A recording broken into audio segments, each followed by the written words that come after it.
The fool that doesn't belong to this era, the mysterious ruler above the gray fog. King of yellow and black who wields good luck. Audrey Hall recited the 3 descriptions to herself silently. She suddenly felt a tumultuous wave of emotion go through her, preventing her from maintaining her spectator state. As an aficionado of mysticism, she had learned Hermes that was used in rituals and had tested out the rituals that fellow noble aficionados mentioned in private gatherings before she was pulled into the gray fog or made formal contact with beyond her powers. None of those rituals had any effects, but they had given Audrey a basic understanding of the structure of incantations. Thus, she knew clearly what these 3 incantations described and signified. The descriptions usually described one of the 7 gods that looked over this world. Thus, the Fool's incantation was claiming status equal to the Lady of Crimson, Mother of the Secrets, and the Empress of Disaster and Horror. Is Mr. Fool the unknown, mysterious, powerful, godlike entity that Glaint spoke of? The source of danger that we must avoid in rituals?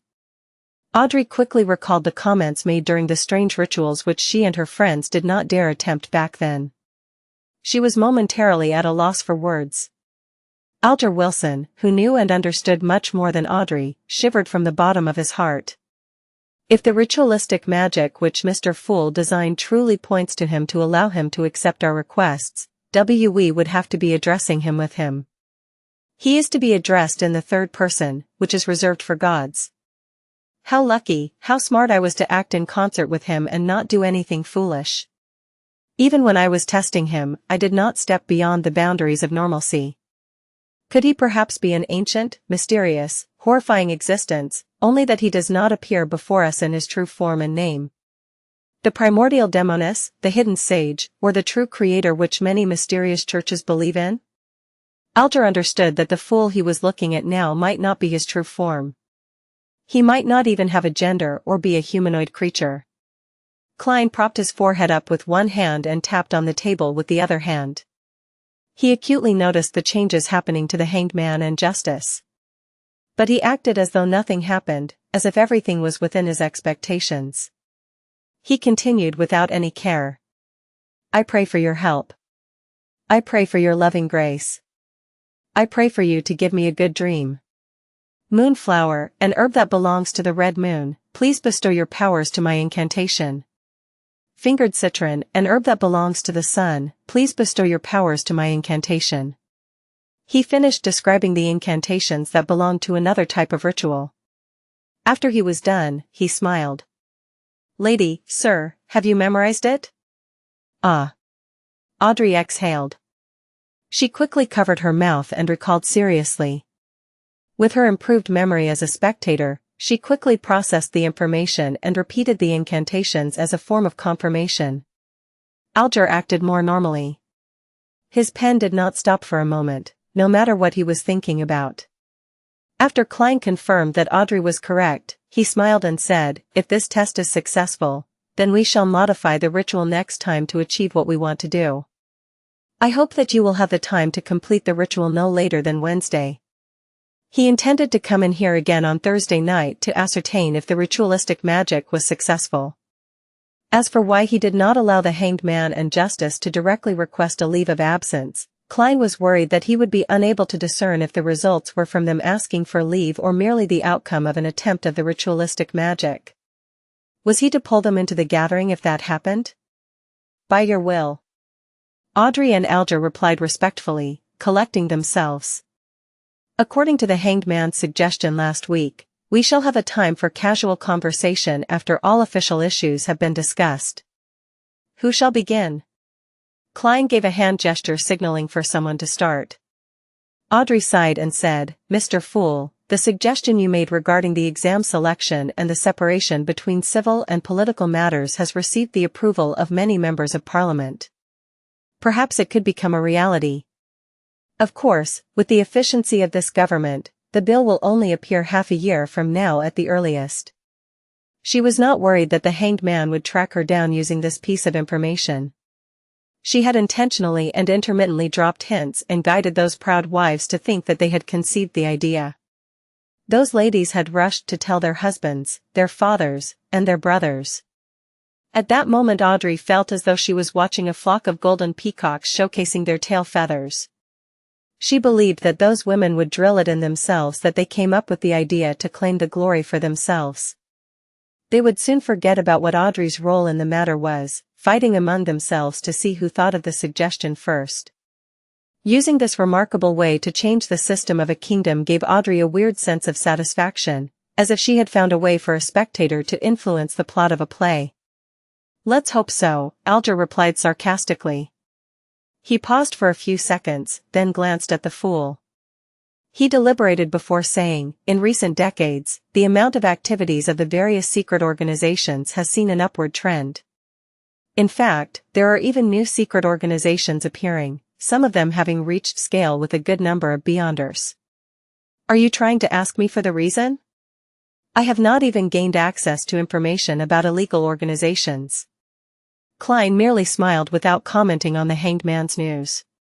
He changed the subject and said vaguely, "An ancient power is about to wake from its slumber. For example, the power represented by the Antigonus family diary." "Is that so?" Alger muttered softly to himself, as though he recalled something. Klein swept his gaze toward the hanged man, then past Justice and said with a smile, "If there is nothing else to share, then let's end today's gathering here." "By your will." Audrey and Alger stood up together. Klein moved his finger and severed his connection with the dark red stars. He watched as the two figures vanished from the magnificent palace. He stood up and turned toward his own chair, which was also the back of the seat of honor at the bronze table.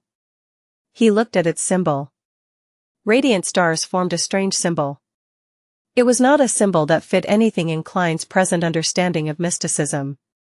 He observed it closely before identifying the pupilless eye, a symbol representing secrecy. He also saw contorted lines that represented change. Each of the symbols were missing a portion and were overlapped with each other, creating a new symbol. An incomplete secret and an incomplete change. What do we get when we add them together? Klein creased his brows and muttered to himself, unable to come up with an answer. He retracted his gaze and walked along the ancient, magnificent palace. His eyes scanned every corner of the palace.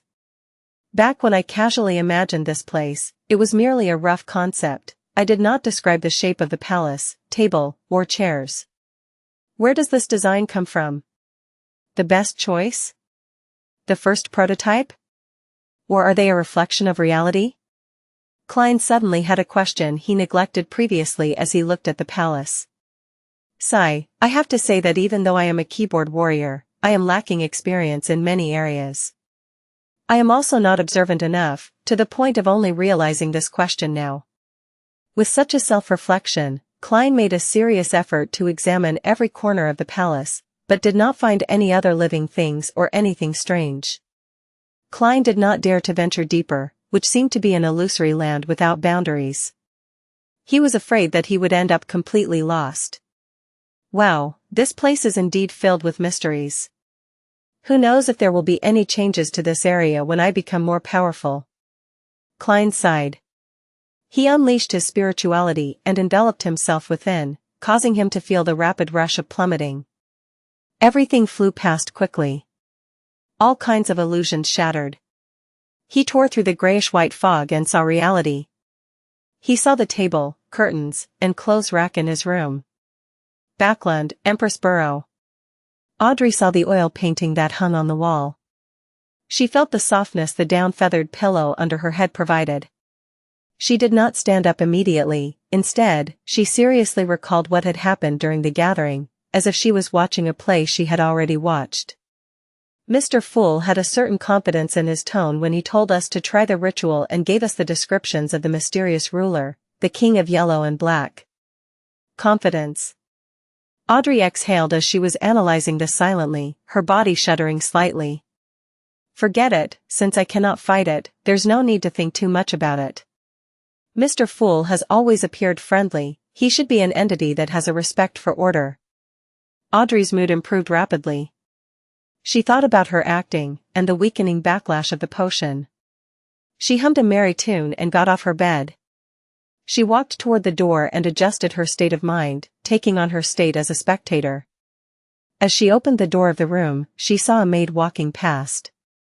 She saw the old calluses on her hands, the marks on her face, and other similar details.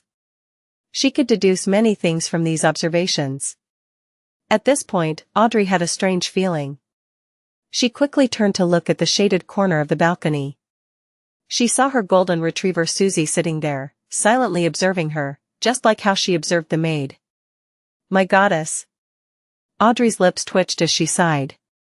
She wanted so much to hide her face. On the Sonia Sea, in the heavily protected captain's quarters. Alger woke up and noticed that nothing had changed around him. It was as if nothing had happened. He sighed and thought to himself, an ancient existence? Klein, who had exited the ritual, pulled open the curtains. He took out his notebook and began writing once again.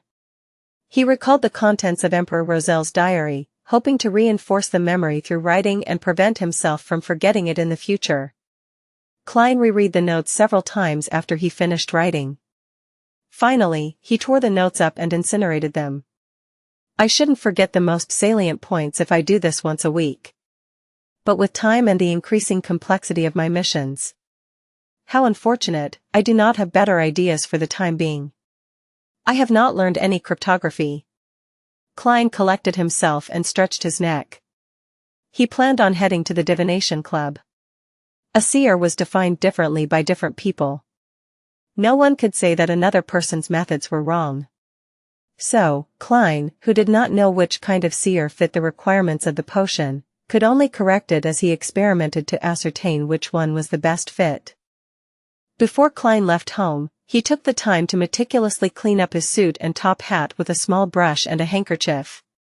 Then, he washed his white shirt, changing into a similar linen shirt along with the only decent cheap coat he had. He then briskly walked out onto the street. First, Melissa's dress. Then, Benson's suit. Only then can I consider a second suit for myself. Money is never enough. Besides, we need to save money to buy porcelain tableware to receive our guests. Plus, I have to save money to buy a variety of materials related to mysticism. Klein sat on the public carriage and took note of the financial status at home. The more he did the math, the more he shook his head. He reckoned he needed at least a year to let himself, his brother, and his sister live as a middle-class family. Of course, that was without taking promotions and pay rises into consideration. The public carriage drove past the streets and stopped opposite to the Divination Club on House Street. Klein pressed down on his black top hat and hopped off the carriage. He walked along the familiar street and entered the club located on the second floor. He then saw the beautiful brunette, Angelica. There was a hint of swelled redness to her eyes, but she looked extremely relaxed. Klein raised his hand to tap his glabella lightly and carefully examined her. He found out that the grayness deep in Angelica's emotional colors had greatly dispersed. It had been replaced with sunlight-like whiteness. After taking it in, Klein walked over, took off his hat, and smiled. Madam Angelica, it's a lovely day today, isn't it? Angelica lifted her head and was briefly shocked. She then beamed and said, You are just like Mr. Vincent's cat. You don't make any sounds while walking, do you? You managed to tell? Hee, I forgot that you are a fortune teller skilled in face reading. She paused, then she gently bit her lip before bowing. Thank you. Thank you for your suggestion yesterday. I feel much better. I haven't been this relaxed, happy, and contented in a year. Upon hearing her show her sincere gratitude, Klein was infected with the joy and happiness she had. The corner of his lips lifted, and he said, It's my pleasure. As he spoke, he could feel his spirituality relax and turn livelier. Is this what the seer potion wants? A seer that can really help the inquirer? Klein pinched his glabella as though he was thinking before secretly tapping twice. It had to be said that he found the action of activating and deactivating his spirit vision in practice insufficiently inconspicuous. However, the problem was that he hadn't thought of a better solution yet. As he had just become a seer recently, his spirituality had yet to reach its limit, and the same was applied to his mastery. Hence, there didn't seem to be many suitable locations for an activation switch for his spiritual vision.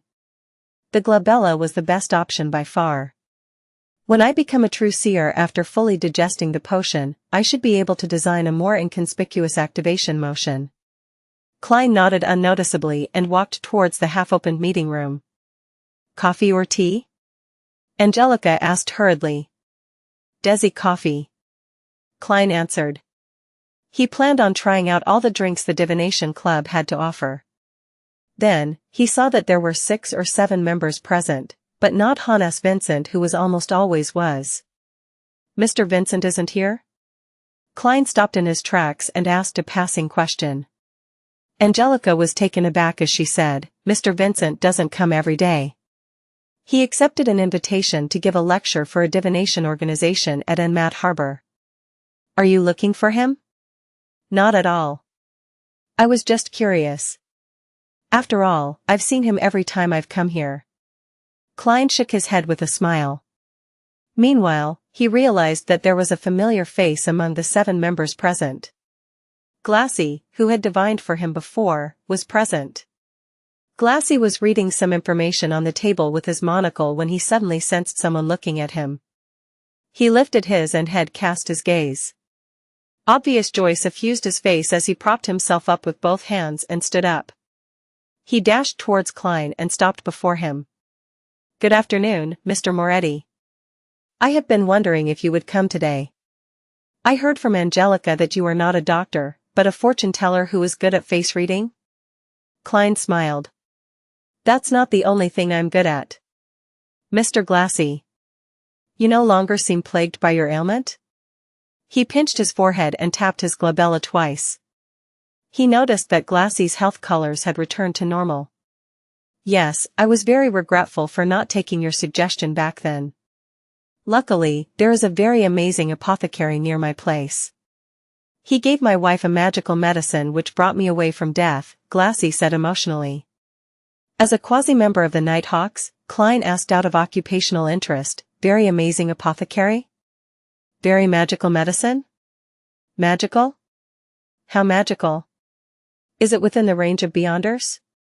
He said that it was a kind of folk medicine from Lenberg. In short, it helped with treating my illness a lot, Glassy answered, without noticing anything abnormal about the question. Folk medicine apothecary? Klein tapped his glabella as though he was thinking. What's his name? Where does he stay?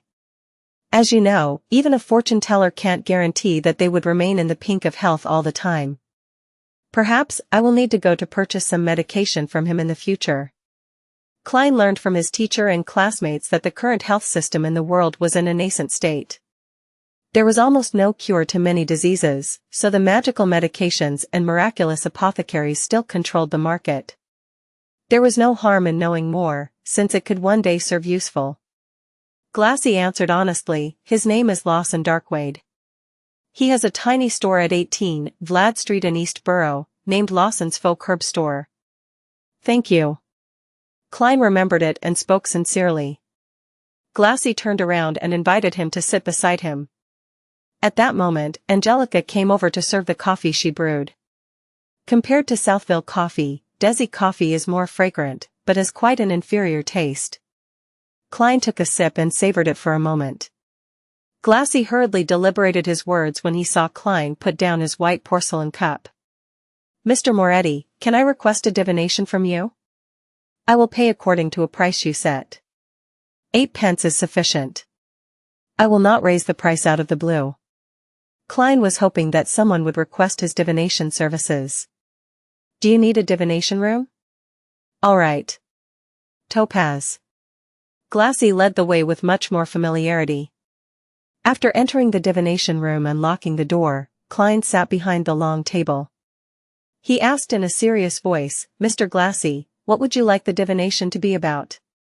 I have an investment opportunity, but the amount of money it involves is huge. If it fails, my family and I will take a heavy hit. I wish to know if it will be a successful investment. Glassy volunteered the information. I have divined using tarot cards previously. A divination after purifying my soul. The result was pretty good, Yes, I did the interpretation myself, but I did not violate the principles of those symbols. Klein thought and asked curiously, it'd be great if you could describe the entire situation once more and give me your information again. It'd be best if you have the other party's information, too. We will do an astrolabe divination. Alright. Glassy organized his words and said, when Mr. Lenivus examined the Hornacis mountain range, he discovered a gigantic mine rich in high-quality iron ore. He poured in all his savings to buy that land and hired a professional company to survey it. The result was a heartening one. He lacks funds needed for subsequent developments, so he formed a steelworks company and intends to apply for a loan from the bank using the project. At the same time, he will also issue a corresponding number of shares to raise its initial capital. The plan is still in its preparatory stage and promises fat returns. Klein, who had been reading the newspaper recently and also happened to be a history expert, knew that there were shares in this world. He also knew that the concept of shares was derived from Emperor Roselle. Yeah, him again. During the colonization of the southern continent, he had set up the Siberin Company and solved the nation's fiduciary matters successfully by raising funds from the public through the issue of shares. As such, he had the first mover's advantage from colonization. Because the returns were great, this development continued on. For example, there were railway shares, mining shares, steam development shares, and so on and so forth. There were some that succeeded and there were some that failed. Hence, it catalyzed the formation of organizations like the Backlund Stock Exchange. Besides that, the Emperor Roselle had created national bonds, unit trusts, and other financial products. The former had become the most stable form investment, with a return of 4 to 6% interest. Klein remembered that Benson had once said that if he could inherit £3,000, there was no need to work hard any further. The stable annual interest of about 5% would result in an annual fixed income return of £150, roughly equivalent to Klein's annual income at present. This is known as rentier capitalism. Klein sighed and asked carefully, "Are you sure there's nothing wrong about this? Is Lenivus trustworthy? I've seen his property papers and the inspection report. There is the Civiles county government stamp and an endorsement of a professional company. Plus, inside Mr. Lenivus's office is a group photo of him with Sir Deweyville and the mayor." Glassy nodded in reply. Group photo? That doesn't mean anything. Klein, who was born in an era of information explosion, had seen too many similar incidents. He didn't buy the story because of that. However, it didn't matter if he believed it or not. He could only pick up a pen and draw a corresponding astrolabe according to the crucial time and information that Glassy had provided him with. After a long while, Klein pointed to the astrolabe and said, "You should be able to tell that this will be a very unsuccessful endeavor. Below the flourishing surface is a cliff, a chasm. My divination suggestions going around it, to avoid it." Glassy fell into silence, his mouth turning agape a few times before he closed it. A few minutes later, he said with a rueful smile, "I'll consider it carefully when I'm back." Upon hearing this answer, Klein could only shake his head with a silent sigh. He realized the helplessness of a seer. A seer could only give suggestions and not make the decision for others. Just as the two left the topaz room, Angelica walked over and said, "Mr. Moretti, someone wishes for your divination." When she said that, she added with a whisper, "He did not ask for my recommendations. Nor did he view the album. Has my reputation spread?" Klein turned towards the reception hall in puzzlement. Klein proceeded a few steps forward and saw the client. He was dressed in a formal black suit and a half-top hat. He held a golden-laid wooden cane and his short blonde hair flared from the sides. His nose was aquiline like a hawk's beak. Anna's fiancé. The Joyce Meyer that went through a terrifying ordeal. Klein, who had seen him in his dream divination, immediately greeted with a smile, "Good afternoon, Mr. Meyer." "Good afternoon, Mr. Moretti." Joyce took off his hat and bowed in greeting. "Thank you for the advice you gave Anna. She cannot stop praising how miraculous you are." Klein chortled and said, "I did not change a thing. You should be thanking yourself." Without your determination and your hope for a better tomorrow, you wouldn't have been able to overcome such an ordeal. After the exchange of pleasantries, Klein could not help but lampoon inwardly. Does this count as mutual professional bootlicking? In all honesty, I still find my coming back alive a dream. I still cannot believe that I survived wave after wave of terrifying ordeals. Joyce shook his head wistfully. Without waiting for Klein's reply, he asked curiously, "You knew who I was the moment you saw me. Was that because of my unique nose, or because you divined that I would visit you?" "I had your detailed information." "That is enough for a seer," Klein answered vaguely, behaving like how a charlatan would. Joyce was indeed stunned. More than 10 seconds later, he squeezed a smile. "Mr. Moretti, I wish to request a divination from you." The moment he finished his sentence, he suddenly realized something. Mr. Klein Moretti had addressed himself as a seer, not a fortune-teller. A seer. "All right, let us head to Topaz." Klein gestured. At that moment, he felt as though he should have worn a long black robe. He tried to keep his words to a minimum to accentuate the mystique of a seer. Joyce Meyer locked the door behind him after entering the divination room. While he observed his surroundings, Klein seized the opportunity to tap his glabella twice and activated his spirit vision. Joyce sat down and set his cane down beside him. He pulled on his black bow tie and said hoarsely, "Mr. Moretti, I wish for you to interpret my dream." "Dream interpretation?" Klein acted as though it was within his expectations, but was merely asking for confirmation. He saw that the colors representing Joyce's health were dull, but none of them signified an impending illness. The colors symbolizing his emotions were predominantly blue, and its darkness showed that he was obviously high-strung. Joyce nodded seriously. "I have had the same horrific dream every night ever since the Alfalfa arrived at Enmat Harbor. I know that this could be associated with the trauma of the ordeal and that I should go see a psychiatrist, but I suspect that this is no ordinary dream. A normal dream would definitely have some details that are different even if they recur every night, but this dream is, at the very least, constant in the parts which I can recall." To a seer, these kinds of dreams are seen as revelations given by the divine, Klein said, half consoling and half explaining. "Can you describe the dream to me?" Joyce clenched his fists and up to his. He thought deep for a moment before saying, "I dreamed that I was falling from the Alfalfa into the ocean.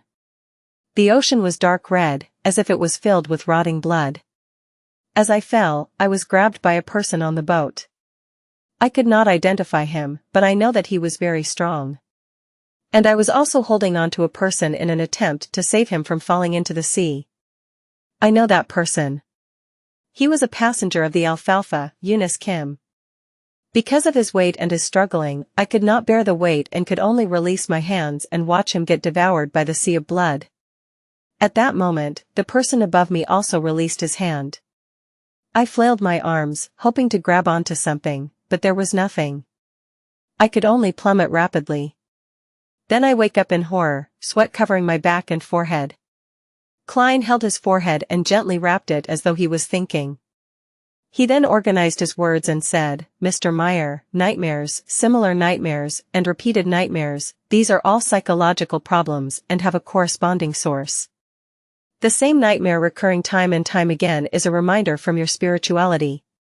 It is also a revelation given to you by the divine." Upon seeing Joyce appearing confused, he elaborated, "Do not have any doubt, an ordinary person's spirituality is also capable of giving reminders. I do not know what exactly happened on the Alfalfa, but I can see that it was a tragedy of blood and steel. It has left a deep trauma in you." Seeing Joyce nod slightly, Klein continued, "You must have been very horrified, very fearful on the ship. It is easy for a person to lose their observational skills when overwhelmed by such intense emotions, thus missing signs that they should not have been missed. This does not mean that you have not seen those signs, but you have disregarded them, you understand? Disregarded. In your subconscious, in your spirituality, the details that you have missed are present all the same. If the thing that the detail is pointing toward is important enough, then your spirituality will remind you in the form of a dream. Previously, I had similar case of disregarding a feeling, only to later realize that the diary was with Ray Bieber.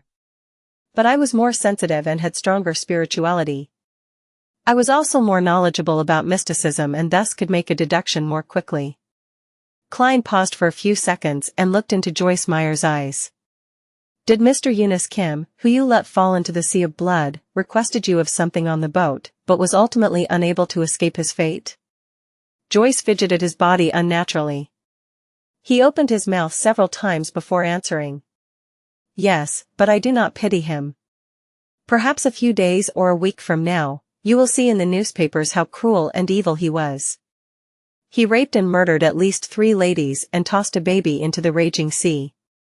He also led a bunch of savages who had lost their rationality and brutally massacred the passengers and crew of the boat. He was scheming, strong, and evil. I did not dare, nor could I stop him. I would only have forfeited my life. I am not doubting what you did, Klein said, making clear his stand. Then he explained, but your dream is telling me that you are feeling regret and sorry. You believe that you should not have released your hand back then. Since you believe that killing him was an act of justice, then why are you feeling regret and sorry for it, so much so that you have recurring dreams about you releasing your hand? I don't know either. Joyce shook his head, confused. Klein crossed his hands and placed it under his chin. He attempted to analyze the situation. Incorporating what I just described, it seems you have missed certain details. For instance, anything that Eunice Kim mentioned, his contents of his plea, the way he presented himself, etc. I cannot recall the incident for you, so please think about it carefully. There's nothing. All he could say back then was, spare me, I surrender. Joyce muttered in puzzlement. Klein did not know exactly what happened, so he could only guide him based on what he understood from the dream. Perhaps you felt that Eunice Kim was more useful alive, that he could prove something or to explain something? Joyce knitted his brows. It was a while before he said, perhaps. I still find the conflict that arose on the Alfalfa happened too suddenly and turned intense too quickly. It was as if the passive evil in everyone's heart just erupted uncontrollably. It was too abnormal, very abnormal. Perhaps I wished to interrogate Eunice Kim why he acted as though he was possessed by the devil in the first place. Klein suddenly had a stroke of inspiration after hearing Joyce's dreamy description. He spoke mysteriously with a tone unique to charlatans. No, that's not the only reason. What? Joyce seemed shocked. Klein crossed his hands and held his chin up. He stared straight into Joyce's eyes and said with a slow, yet forceful tone. Not only did you find the matter abnormal, but you also saw some things that you disregarded. And putting together these things that you disregarded results in a terrifying conclusion. Your spirituality is telling you that there is someone who should be under the highest suspicion. And that person is the one who had grabbed you but ultimately released his hand in the dream. You do not suspect him subconsciously, and thus you are unable to identify him. He is your partner. He once had control over your fate, or maybe, even saved you before. Joyce leaned back suddenly, slamming into the back of the chair with a dull thud. His forehead slowly became laced with sweat, his eyes filled with confusion. I see it. Joyce suddenly stood up noisily, causing his chair to wobble and nearly fall. Mr. Triss. He used all the energy in him to utter the name. He was a friendly and bashful little boy with a round face. He was the hero that saved the survivors. Klein did not interrupt Joyce's thoughts. He leaned back slightly and waited. Joyce's expression changed several times, finally returning to normal, a normal that had a little paleness. He revealed a rueful smile. I understand now. Thank you for interpreting my dream. Perhaps it is time for me to make a trip to the police station. He took out his leather wallet and fished out a 1 solely note. I do not think that money can fully represent your worth, and I can only give you the price you asked for. This is for you. Joyce pushed the note toward Klein. I wouldn't have minded if you gave me £10. 1 solely, you sure are like your fiancé. Klein kept up his mysterious vibe as a charlatan and said nothing, smiling as he pressed on the note. Joyce took a deep breath, wore his hat, and turned to walk toward the door. As he was unlocking the door, he suddenly turned back and said with sincerity, "Thank you, Master Moretti." "Master?" Klein laughed to himself. He watched as Joyce left the divination room and said silently to himself, "Whatever happened on the Alfalfa seems extraordinary. If only the captain was here. He would be able to understand everything that happened in Joyce Meyer's dreams." Tuesday at dawn. Backland, Empress Borough.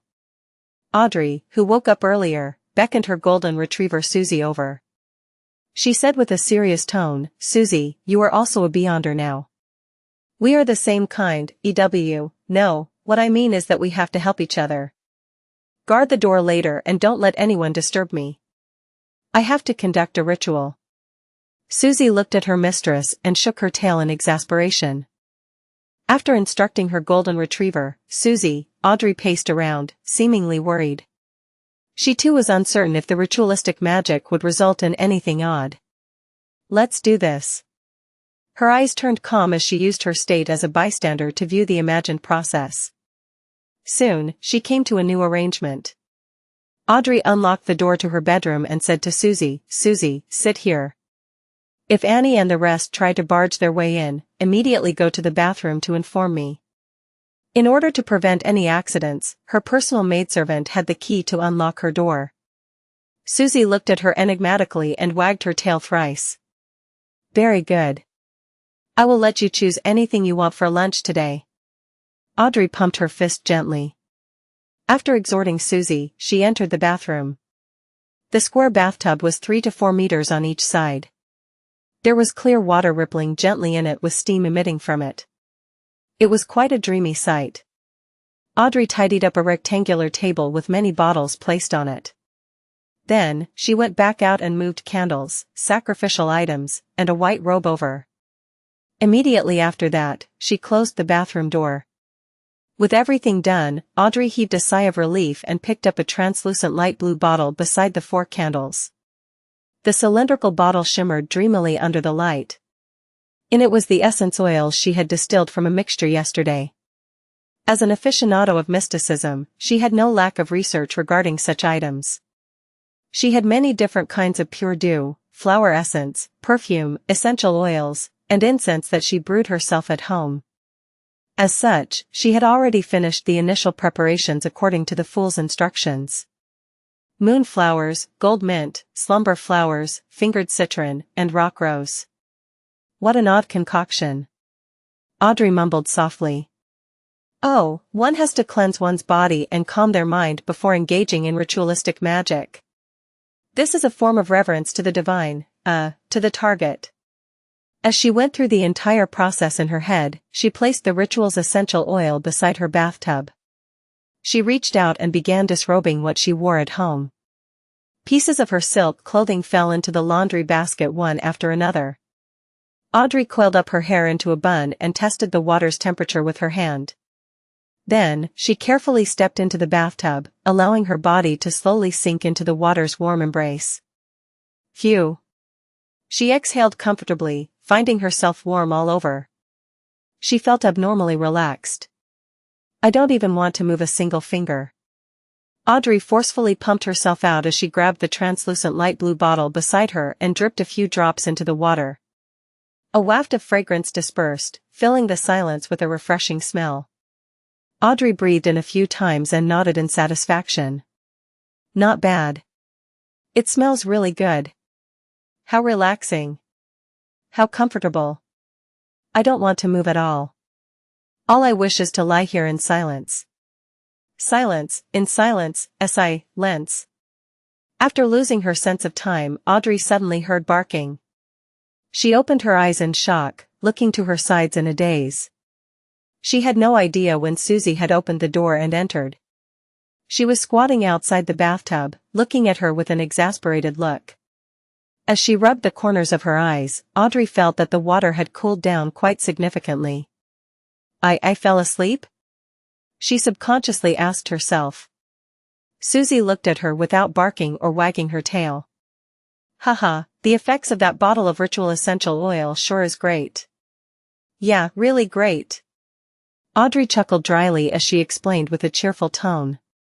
She stood up, retrieved a towel, and as she wrapped and wiped her body, said to the golden retriever beside her, "Susie, continue keeping watch. Do not let Annie and the rest enter."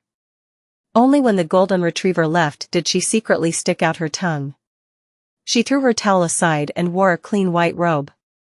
After closing the door to the bathroom, Audrey recalled the ritual she had memorized.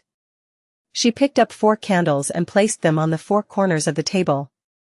A loaf of white bread at the top left corner, a bowl of Fena Potter noodles at the top right corner. "Smells great, but it's a little cold." "No. It's not time to think of this." Paella at the bottom left corner and desi pie at the bottom right. Audrey set up the altar according to the fool's description seriously, shaking her head twice during the process. After she was done with the preparation, she left her 4 candles lit. She picked up a silver knife and stabbed it into a pile of coarse salt. After narrating the sacred incantation in Hermes, Audrey raised the knife with beautiful patterns and placed it into a cup filled with clear water. After focusing her mind, she pulled out the silver sacred blade, cogitating her spirituality to spew out and spread from her blade. Invisible energy spewed out as Audrey held the knife and circled the altar once. When she felt that a spirituality wall was fully erected around her, she expelled all the uncleanliness and distractions outside. Maintaining her spectator state, she prevented her excitement and joy from affecting the ritual. She put down the silver knife and picked up the tiny light blue crystalline bottle and dripped a drop on each candle. Sizzle! A faint fragrance emanated as Audrey's body, heart, and soul seemed to attain tranquility. She drew a breath as she lowered her head in reverence and began chanting the incantation in Hermes. "The fool that doesn't belong to this era. You are the mysterious ruler above the gray fog. You are the king of yellow and black who wields good luck. I pray for your help. I pray for your loving grace. I pray for you to give me a good dream. Moonflower, an herb that belongs to the red moon, please bestow your powers to my incantation. Fingered citron, an herb that belongs to the sun, please bestow your powers to my incantation." Right after Audrey chanted the incantation and hoped to cogitate the contents of her plea, she felt there was a stir within the spirituality wall. She saw a dark red star swirling on the back of her hand. Her heart leaped as she hurriedly closed her eyes and calmed her heart to plead sincerely. When everything was over, she surveyed her surroundings wondrously, but did not find anything odd. "Is that all?" Audrey knitted her eyebrows slightly as she whispered. "The king of yellow and black who wields good luck. The fool that doesn't belong to this era." In the Blue Avenger's captain cabin, Alger Wilson in his windstorm robe was silently reciting the 3 lines of description he had heard in the afternoon. He seemed to be attempting to find clues of the person's identity through it. He shook his head and stood up in a clearly vexed manner, but ultimately did not do anything. Alger was not at ease inside the Blue Avenger, an ancient ship that was a relic from the Tudor dynasty. Although he was already in control of the ship, he had a gut feeling that there were still many hidden secrets, just like the Blood Emperor. Therefore, he planned on using the ship to test the fool's powers but did not wish to attempt the unknown ritualistic magic on the ship. Alger ruminated for a few minutes before leaving the captain's cabin and went on deck. He said to the few sailors, "We will be reaching the Rorstad archipelago soon. We will be anchoring there for a day." The sailors immediately cheered as they shouted in unison, "Thank you, Your Grace." As the ghost ship did not need sailors, there were very few sailors on board. There was no need to worry about their supplies, being able to enjoy fresh food and clean water. However, day after day of voyaging at sea and the nearly unending vistas exhausted them both physically and mentally. It felt like they were always repressed and tolerating something until they lost control. As for the Rorstad archipelago, it was a famous colony on the Sonia Sea. Their business was booming, and they had all kinds of industries. "I simply can't wait." A crew member gyrated his hips and sniggered a meaningful laugh that all men would understand. On the public carriage toward Zutland Street, Klein, who was reading the newspapers leisurely, suddenly jolted. He seemed to hear an ethereal voice calling out to him. Shapeless murmurs resounded in his mind as his forehead throbbed uncontrollably. The contents of the calling that could not be heard left as fast as it came. In just 10 seconds, it was gone. Klein pinched his forehead and resisted the throbbing pain deep in his brain. Is this the murmurings of unknown existences that old Neil mentioned? A result of having enhanced spiritual perception? Thoughts flashed through Klein's mind as he suddenly saw 4 black dots appear on the back of his right hand. They were like tiny inconspicuous moles. The 4 black dots that stemmed from the luck enhancement ritual quickly sank, dimmed, and vanished. Klein looked at it in surprise and had an additional guess about what had just happened. Justice or the Hanged Man has attempted the ritualistic magic I gave them? Was my train of thought right? Those 3 descriptions have precisely pointed towards me through the mysterious space above the gray fog? But I'm far from powerful enough. I can't hear the contents of their requests. I wonder if the information is stored above the gray fog. Yes, I should confirm it by entering tonight. Klein felt a little perturbed and agitated. He quickly raised his newspaper and hid his face, preventing anyone from seeing the changes to his expression. Soon, he arrived at Zutland Street and entered the Blackthorn Security Company. Before he could greet Roseanne, Klein saw Captain Dunn Smith walk out. He held a piece of paper with a portrait on it. Take a look at this internal warrant of arrest. A very cruel and vicious beyonder has entered Tingen. Dressed in his black windbreaker, the hatless Dunn swept his gaze over and handed the piece of paper in passing. Klein received it and the first thing that entered his vision was a portrait sketch. The sketch was a boy with a round face. He looked amiable with a tiny hint of bashfulness and was fairly young, probably about 18 or 19 years old. Triss, a suspected beyonder. The initial estimate is that he's a Sequence 8 instigator and we are not eliminating the possibility that the Theosophy Order is behind it. The culprit behind the massacre of the Alfalfa. According to a witness testimony, he came to Tingen after leaving Anmat Harbor.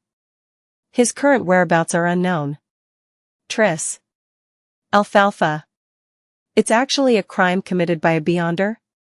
Klein suddenly recalled the dream interpretation from yesterday afternoon and Joyce Meyer's description. He immediately said, Captain, I know one of the witnesses. He might very well be an important witness. I know.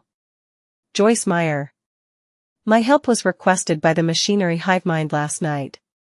I saw you in Joyce's dream. Many details have led to the confirmation that the Alfalfa tragedy was a result of Triss. Dunn's gray eyes looked unperturbed as he chuckled. How uninteresting. Captain, thankfully it was my rest day yesterday and not me acting as Seer during working hours. Klein lampooned. He barely missed the horror of being caught skiving by his direct superior. He asked instead, which sequence pathway is Instigator? What kind of organization is the Theosophy Order? Was instigating others to kill each other the method Trish used to eliminate the side effects of the potion, or was it a requirement needed to advance? Dunn thought for a few seconds and said, coincidentally, it's about time for you to learn the relevant information regarding Beyonders and the mysterious organizations. You shouldn't be ordered by old Neil to keep reading the historical documents all the time. Captain, wasn't the reason for recruiting me to be your history expert? Klein did not dare point out the problem as he nodded seriously. All right. With a document signed by Dunn, Klein went underground and turned into the armory. Dunn is right. It's time you understand the different Beyonders and the various secret organizations. Dressed in a black classic robe, old Neil read the note without finding it surprising. Instead, he supported the captain's decision. He then added immediately with a smile, after all, you will be heading to the underground market with me tomorrow night. Tomorrow night? Klein did not conceal his pleasant surprise as he asked to confirm. Old Neil nodded and said with a sigh, I'm a person who can't sleep when in debt. I always wish to settle them as soon as I can. You did not seem to act so previously. You left it to the last moment before using ritualistic magic to resolve the problem. So, I'm not the only one suffering from procrastination. Wait, is there a need to euphemize afraid to spend away the money to repay a loan? Klein did not expose old Neil and instead urged, Mr. Neil, I'll be troubling you to retrieve the corresponding information from Cheney Skate. There were mostly archaeological and historical documents in the armory. There were documents involving Beyonders and mysterious organizations, but few in number. Furthermore, they were mostly basic knowledge. Old Neil slowly took a sip from his hand-ground coffee and smacked his lips. He then walked out the armory with the signed and stamped document. Klein watched the place on his behalf. About 10 minutes later, Old Neil returned with a huge stack of documents. They can only be read in here. They are not to be taken out, he warned as he placed the information on the desk. All right. Klein gave a firm nod. He extended his hands and quickly flipped through the pages and did a general read-through. Very detailed. As expected of the Nighthawks' internal documents. As expected of a church with 4,000 years history or even more. Klein sighed inwardly as he glanced through the documents. Not only did the documents introduce the various secret organizations, it also listed down many of the sequence pathways. It was very complete.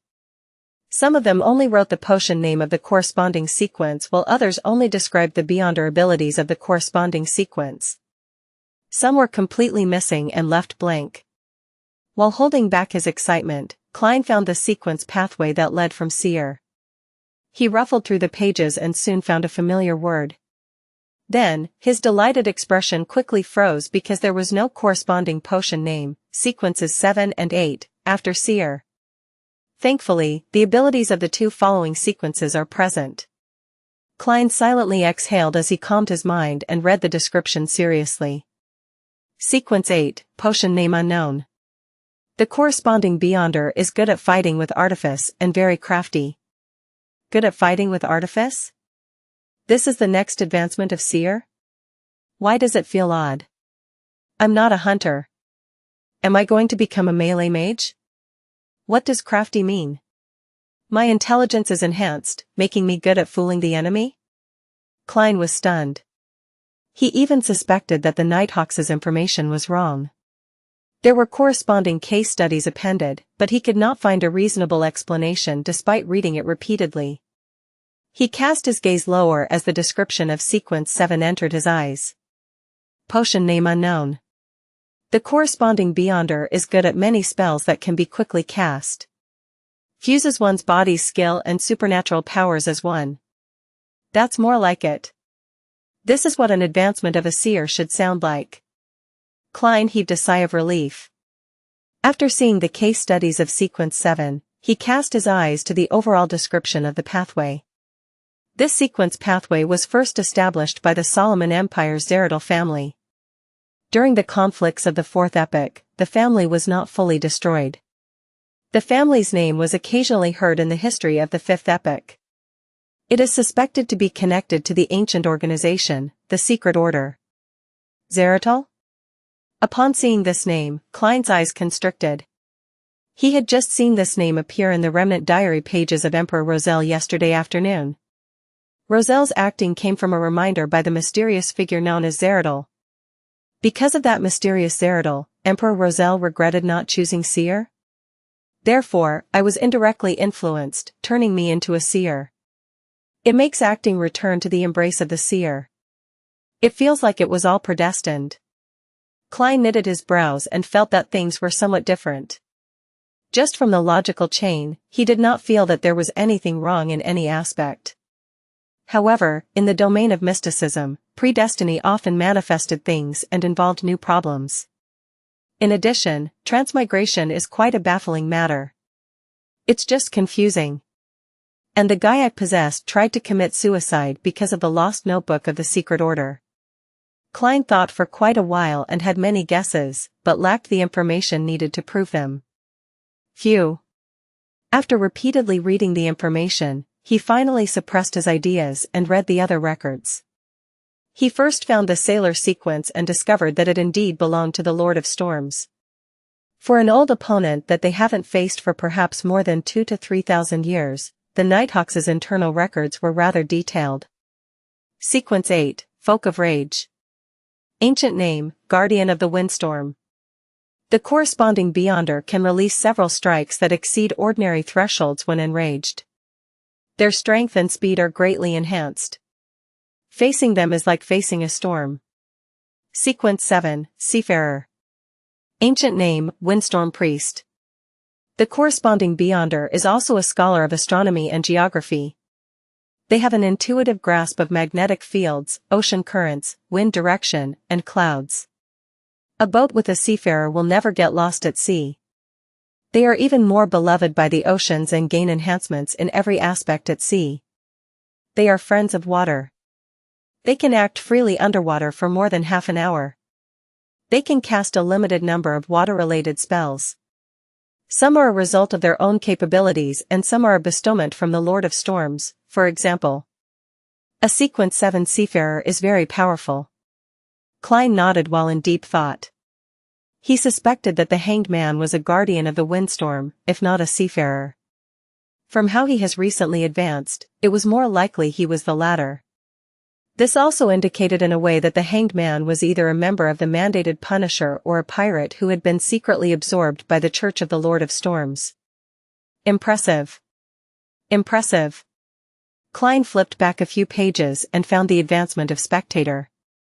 He discovered that the description was identical to what the Hanged Man had said. Sequence 9 Spectator was like a seer.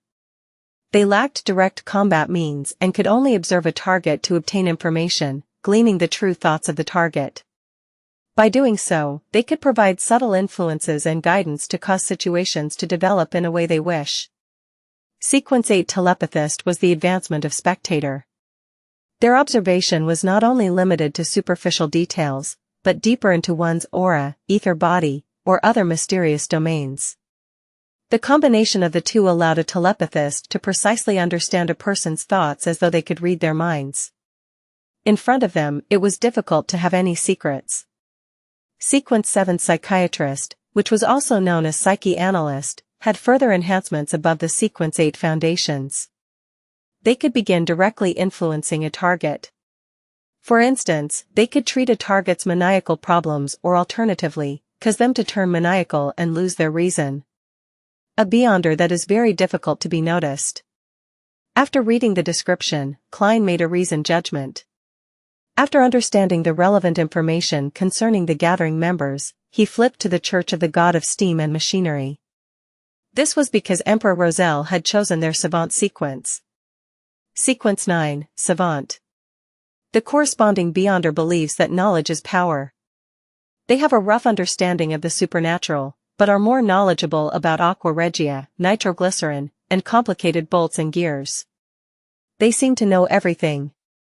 It is no wonder that the Emperor Roselle said that this potion suited him perfectly, allowing for him to press his advantage to the fullest. Klein understood completely as he shifted his eyes down. After several case studies, the corresponding Sequence 8 finally appeared in Klein's vision. Archaeologist.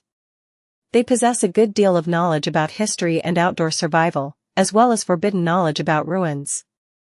They have a strong enough body and ability to face everything.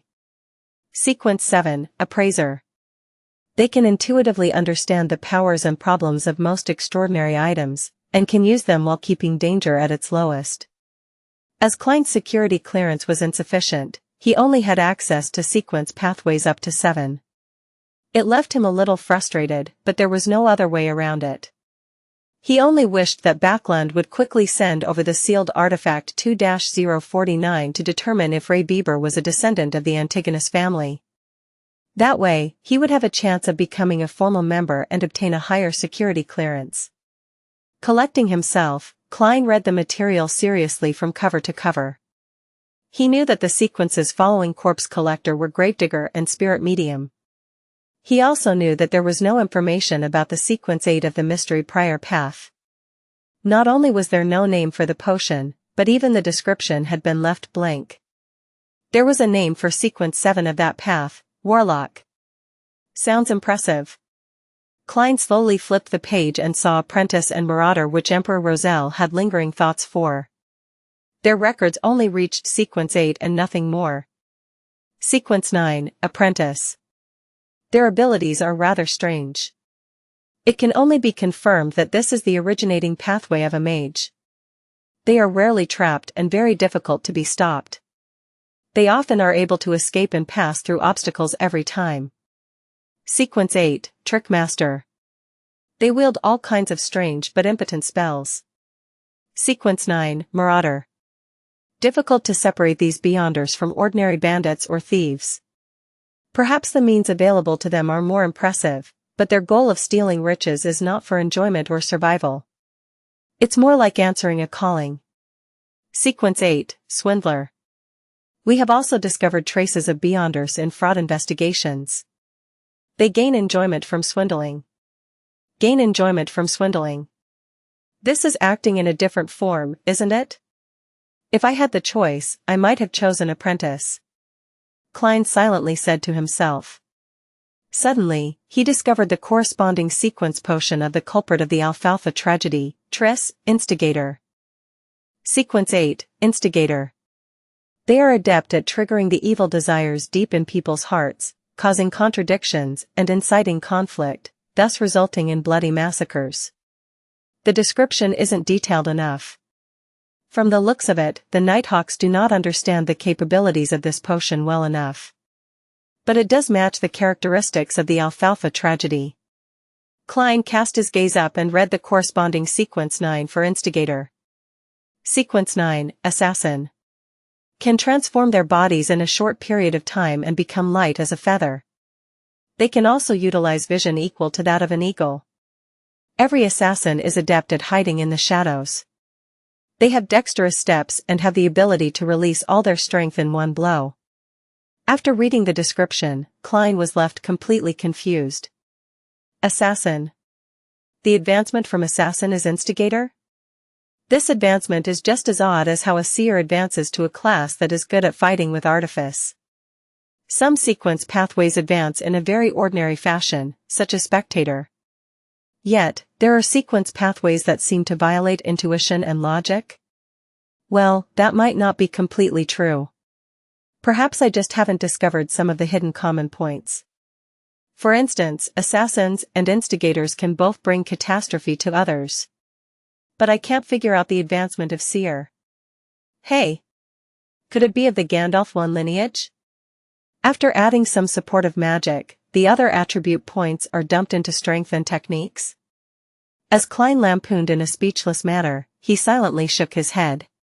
He flipped to the section about the secret organization, the Theosophy Order that involved instigators. Theosophy Order. A secret organization that appeared in the 5th epoch, which is the early era of the current epoch. They believe that the mind is fundamental to a person, while the physical flesh is a cage that restrains the mind. The reason why humans do evil is a result of the physical body's influence. One has to use their spirituality to obtain knowledge, allowing the mind to gradually extricate from the body. Then, through the trials of the stars, they will eventually be separated from the material world, returning to the purest and truest self, obtaining eternal redemption. Therefore, many extremist members of the Theosophy Order will make destroying the bodies of others their goal, which has led to many bloody massacres.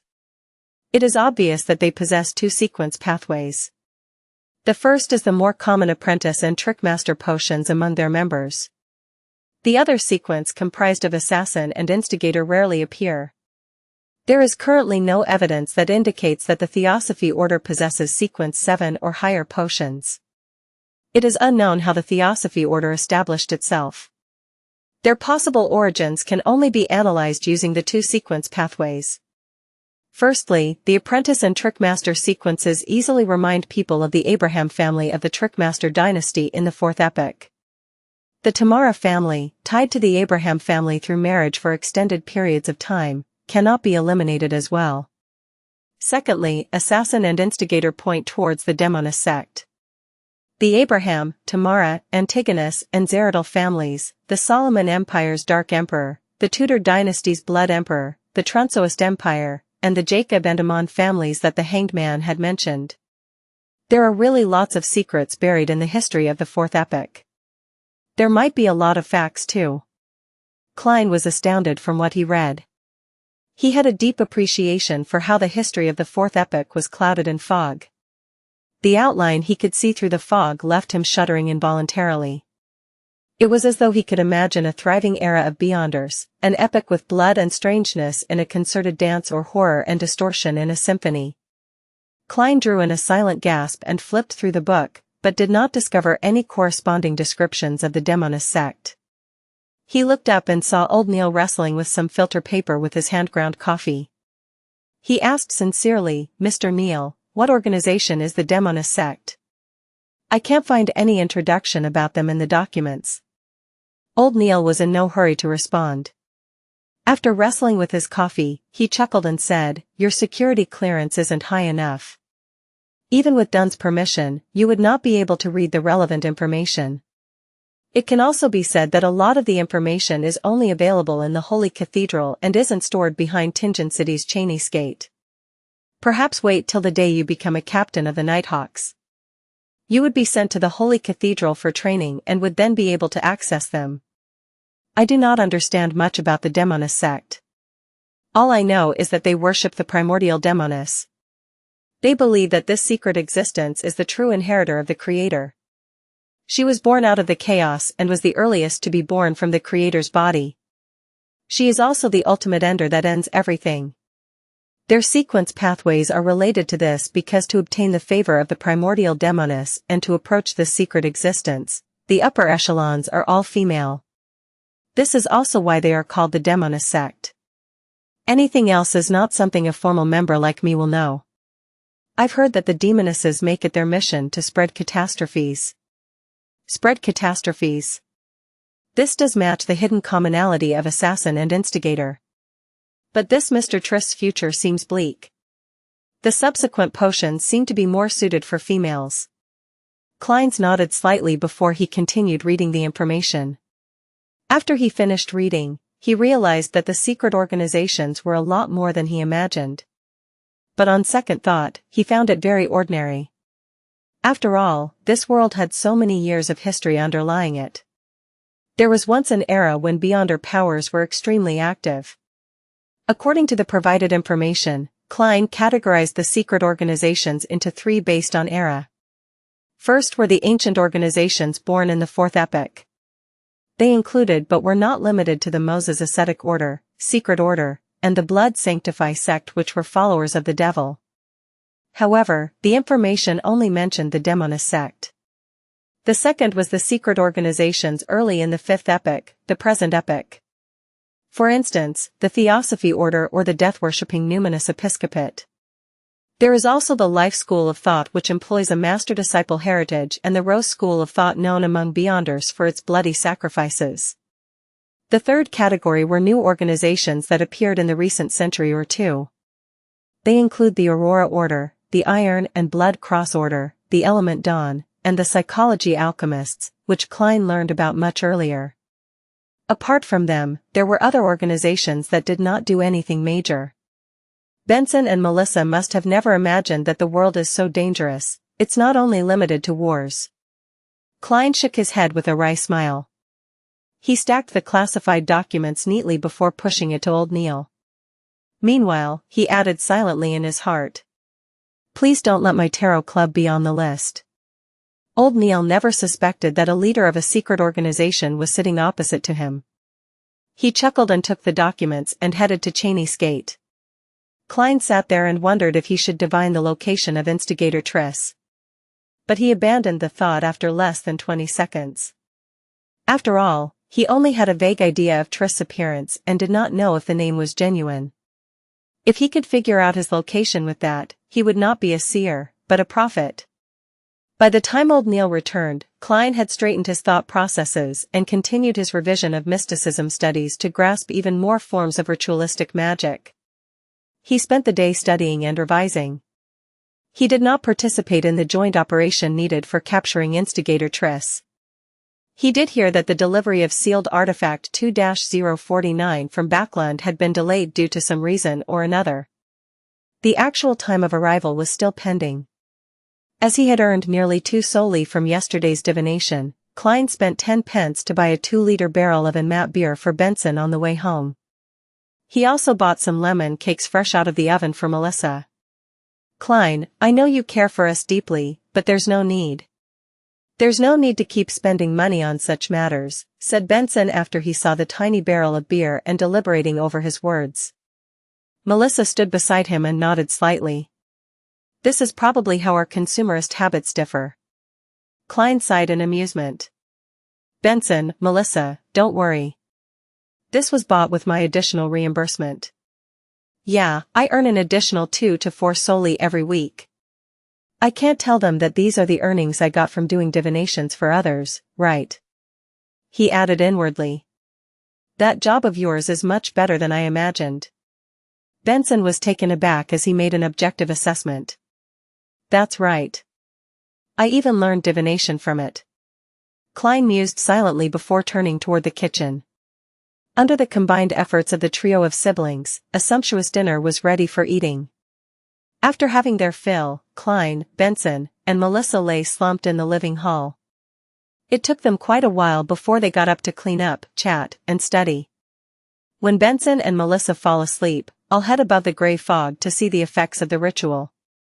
As Klein revised his history textbooks, he shot a glance at his siblings. West Borough. Iron Cross Street, Lower Street. A 3-storied apartment was immersed in darkness. There were no street lamps or any additional light. Suddenly, a figure leaped out of a window from the 3rd floor. It landed gently on the ground like a feather without causing so much as a stir. His body crouched and suddenly vanished as though he had blended into the shadows. All that could be seen was the outline of his body. As he traveled quickly, the figure arrived at the harbor.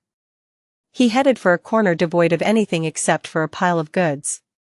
He seriously observed for a moment, circling the area twice before leaving the darkness and entering the corner.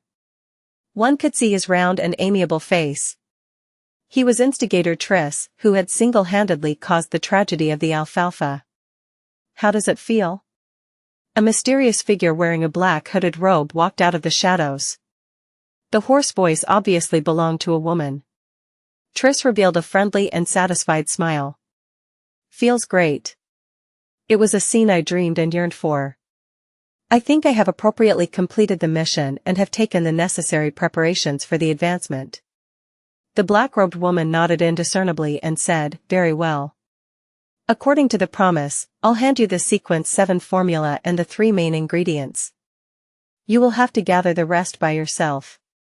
"No problem," Triss answered, seemingly prepared. The mysterious woman raised her hand and handed a book-like object to Triss. The book had an ancient and mottled bronze exterior cover with a strange star-shaped lock on its side. Triss knew that inside the book was the formula and ingredients. He instantly became thrilled. He tried hard to compose himself as he looked curiously at the potion's name on the bronze outer cover. "Which?" Triss exclaimed. He found it unbelievable that the word written in ancient Hermes was witch. "Witch? I'll advance to become a witch." "What a joke." The mysterious woman covered her mouth and let out a chortle. It took her quite some time before she answered, "Weren't you always curious?" "Curious about why our upper echelons are all female." "That is the answer. Gandalf is a fictional character, a wizard and one of the protagonists in J.R.R. Tolkien's novels The Hobbit and The Lord of the Rings. The crimson moon high in the sky hung silently in the darkness. It illuminated Tingen City, the city of universities, as it gradually fell silent. Klein stood in front of his desk and looked through his oriel windows to see the empty Daffodil Street. He heard the sound of carriages quickly galloping far away without causing a din. He picked up his vine-leaf patterned silver pocket watch and snapped it open. He took a glance at it and drew the curtains, making the yellowish lights of the gas lamp reflect back into the bedroom. Klein turned around at an adequate speed, locked his room, and switched off the gas valve. The room was immediately covered in darkness. Only a sliver of red moonlight penetrated the curtains. It gave rise to an atmosphere perfect for many late-night folk tales. Klein took out the silver knife he had applied for. He imagined the spherical light and entered a half-cogitation state. He focused his mind according to his previous practice, allowing his spirituality to spew out from the tip of his blade. Then, he allowed their motion to miraculously fuse with his surroundings, sealing off the room. He was doing it to prevent any abnormal stirrings that could wake Benson and Melissa. Following that, Klein put down the knife and walked 4 steps in a counterclockwise manner. Every step was accompanied by the incantation from Earth. The unchanging roars and murmurs inundated him. With the same mania and pain inflicted on him, he did his best to control himself and withstood the most grueling and dangerous stage in his half-conscious state. The grayish-white fog was endless. The dark red stars were at varying distances from him. The towering divine palace stood erect like a dead giant. Nothing seemed to have changed. The silence and antiquity that had accumulated over thousands of years swarmed him. No, there is a change, Klein silently muttered to himself.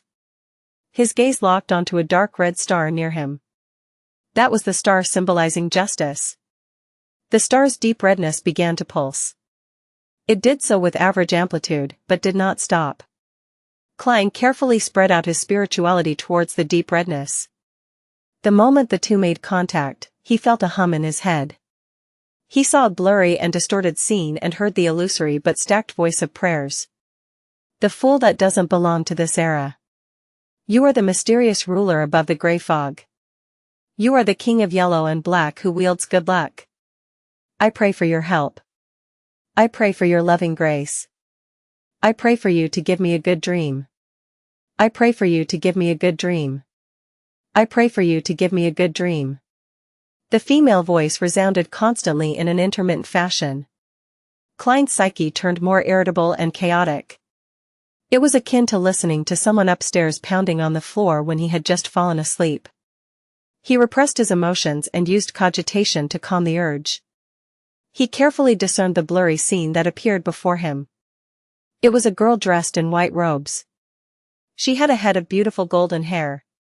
She was standing before 4 flickering flames, her head lowered as she kept chanting. From the distorted image, Klein barely recognized her to be Miss Justice. At this point, he confirmed that the ritual incantation he had created could precisely point towards the gray fog, towards him. This gave him a huge sense of achievement, going from nothing to having something. I won't praise myself for being awesome. Klein's mood turned for the better. He felt that the pleading voice that echoed in his ears like a buzzing fly was now acceptable. With a thought, he attempted to create a response in his mind, transferring it through the intricate connection to the dark red star.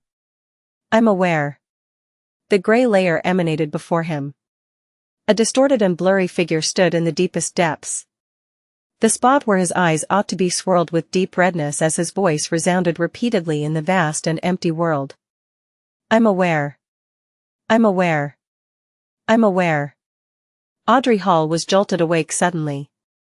She sat up with her blanket wrapped around her as her mind was fully occupied with the scenes she saw in her dream. She knew very well that she had dreamed of the fool, the mysterious being that lived above the fog. Is this a response to my morning prayers? Audrey, who quickly entered her spectator state, calmed down and analyzed.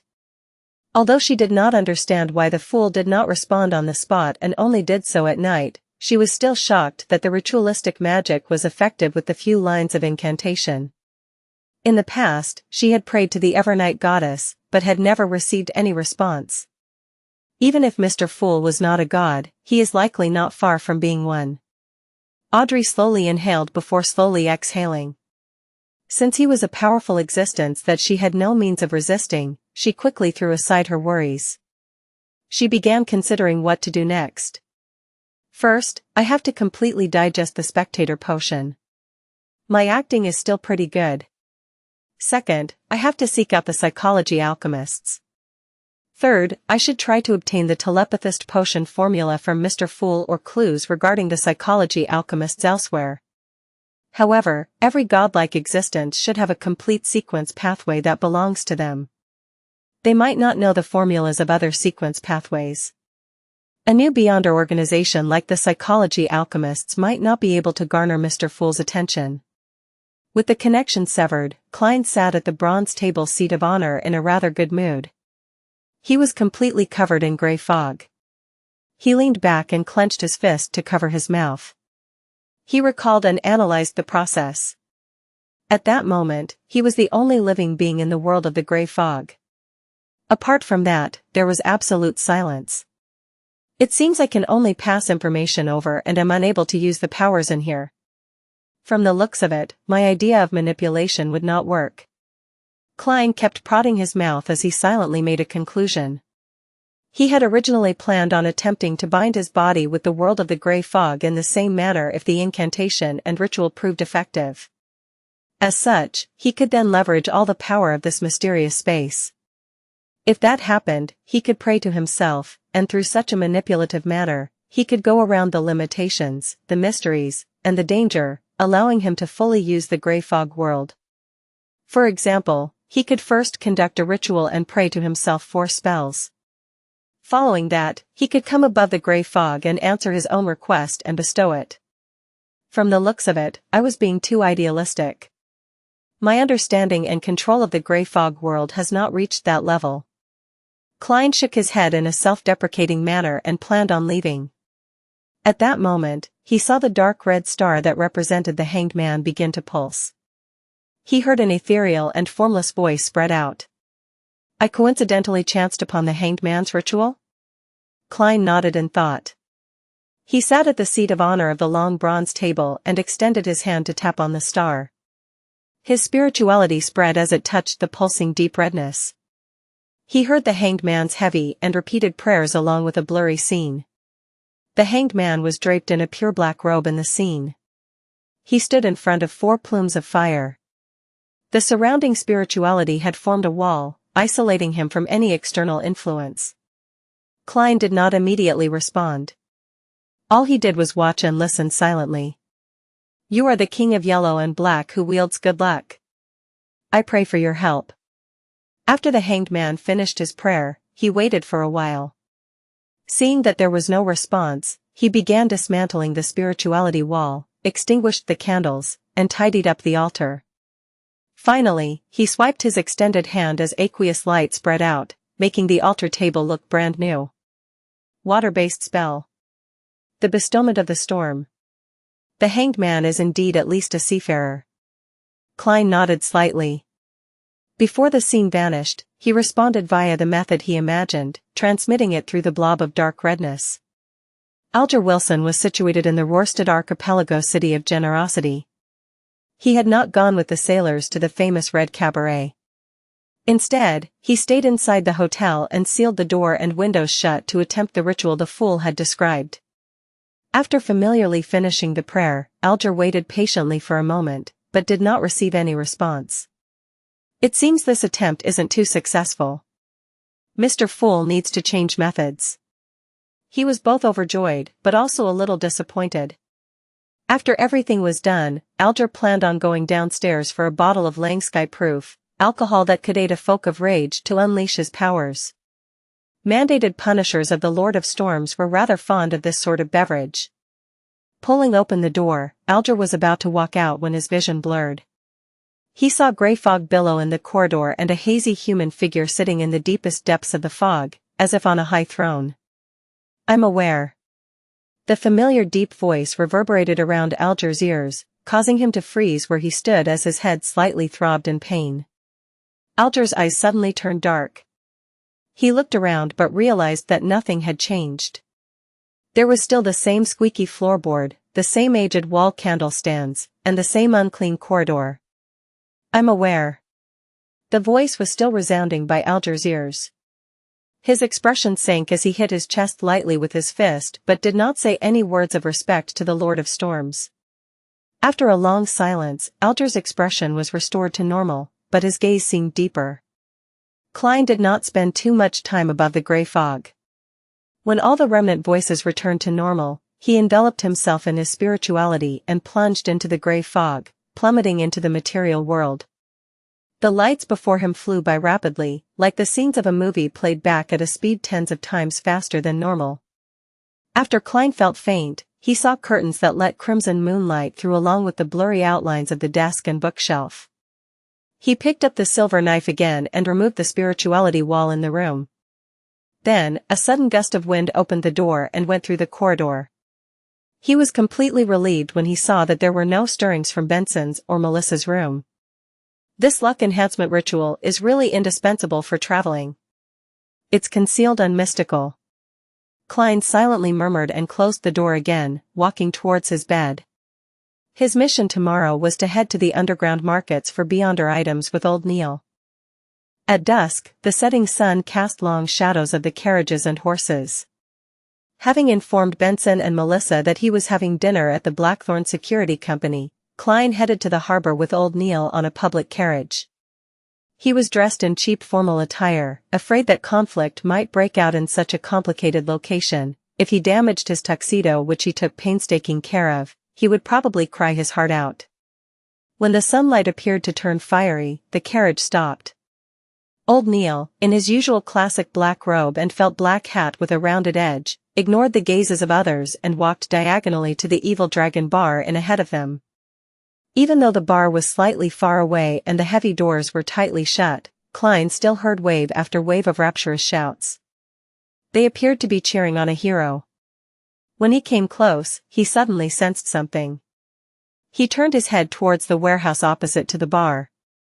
He saw a stocky man dressed in a uniform standing at a hidden corner on the rooftop. The man carried a huge grayish-white mechanical box and held a thick rifle in his hand. The grayish-white mechanical box was obviously connected to the same colored rifle via piping. Steam-pressured rifle? Klein muttered in shock. He looked at old Neil and said, "This bar can actually obtain such weapons?" That was a military-controlled item.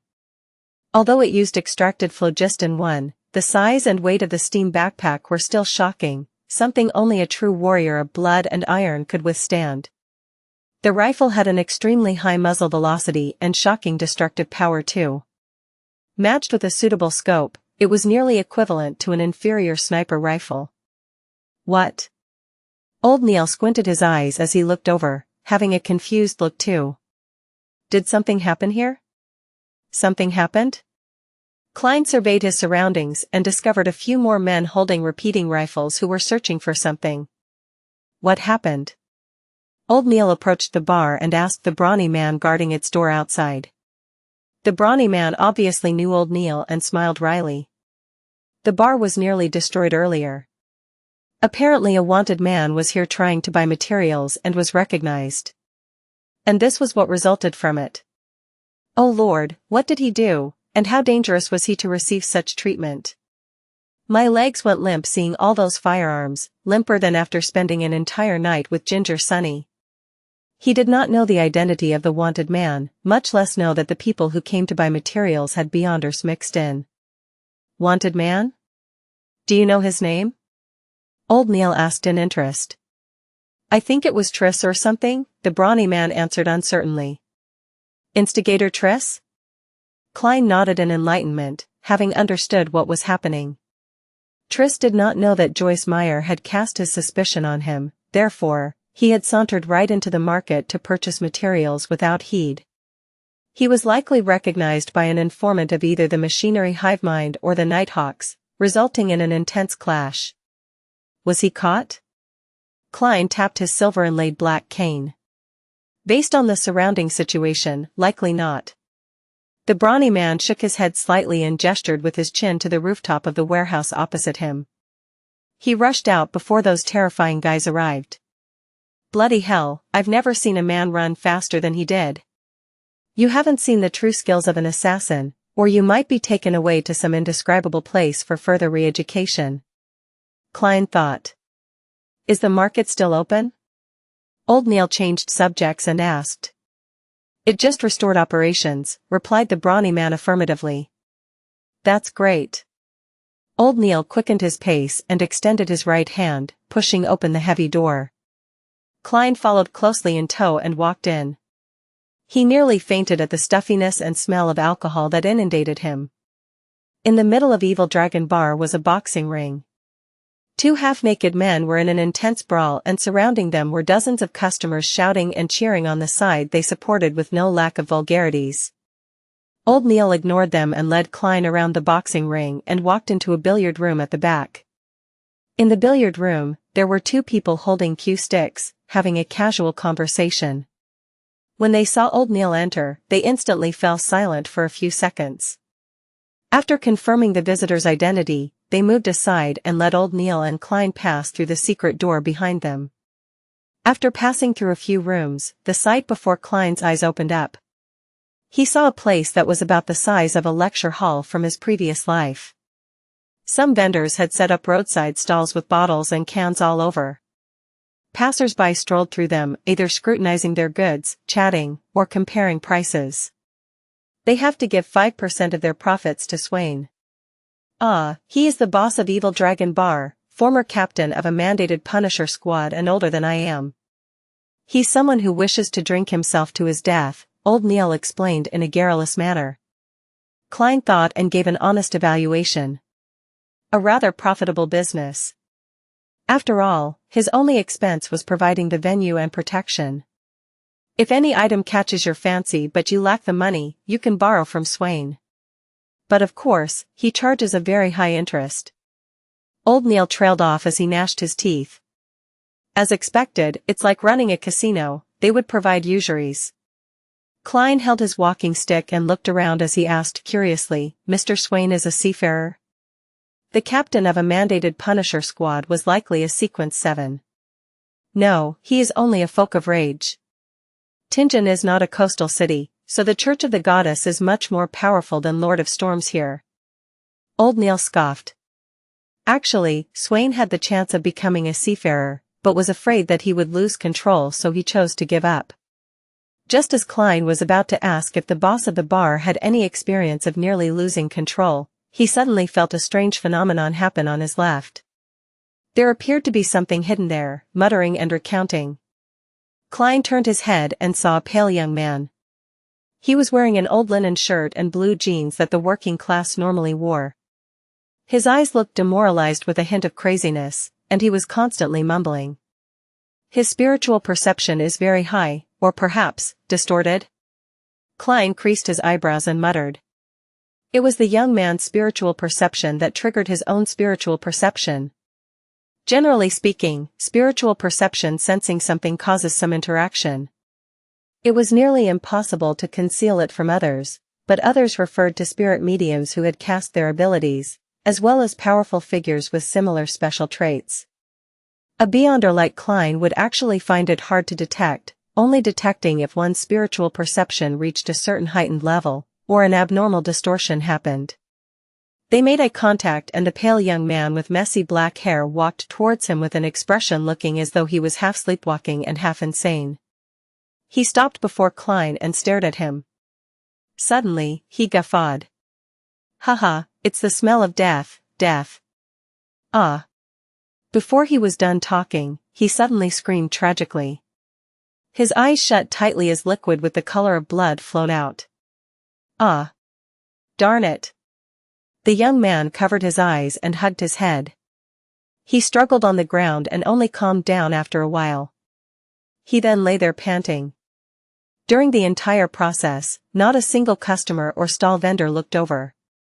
Klein pressed down his half-top hat and looked at Old Neil. Klein's mouth was hanging open in shock, using his actions to demonstrate his shock and to request for advice. Don't mind him. He's Adamasol, an orphan, nicknamed Monster. He was born with high spiritual perception, and he has always been able to see things that he shouldn't, hear voices that he shouldn't. Hence, he is always raving and often getting hurt. Old Neil shook his head as he explained. He could tell that my body was once dead? Klein knitted his eyebrows and lowered his voice as he asked in doubt, haven't the Nighthawks, mandated Punishers, or the machinery hive mind ever thought of taking him in? No, we do not have the sequence potion that suits him, said Old Neil with a sigh. Right, he was born with the starting point of half a sequence. Klein asked again curiously. What sequence pathway suits him? The sequence 9 that suits him is called Monster. His nickname came from there. It's a pity that only the life school of thought has control over the sequence pathways beginning, Old Neil replied softly. He tried to keep the conversation between him and Klein from the people around them to avoid leaking information to mysticism aficionados. Life school of thought? Klein recalled the information he had previously read. The secret organization appeared in the beginning of the current epoch. Its actual origins were unknown, but it was mainly passed down by a master and disciple. Their theories and beliefs were hardly known. Klein only knew that they separated the world into 3 layers: the definite rational world, also known as the absolute truth world, the spirits world, and the material world. Rumor had it that the secret organization had once produced a soothsayer. Wasn't that a sequence pathway that corresponded to Seer? Confusing, really confusing. Klein shook his head and saw Adamasol struggle to get up and then wander off to another corner. He reorganized his thoughts and followed behind old Neil. They walked past one stall after another. There were plants like moonflower, fingered citron, night vanilla, and mineral resources like silver, topaz, ruby and so on. It's really very well equipped. Klein muttered softly. The mysticism aficionados of all ages and genders around him would be stopping, distinguishing, or talking at times. It gave the area a bustling vibe. Walk around on your own. I am going to settle my bill. Old Neil pointed at one of the 2 rooms at the end. All right. Klein nodded without thought. He strolled with his black cane and came before a stall which sold self-made amulets. He took a careful look at it for a while.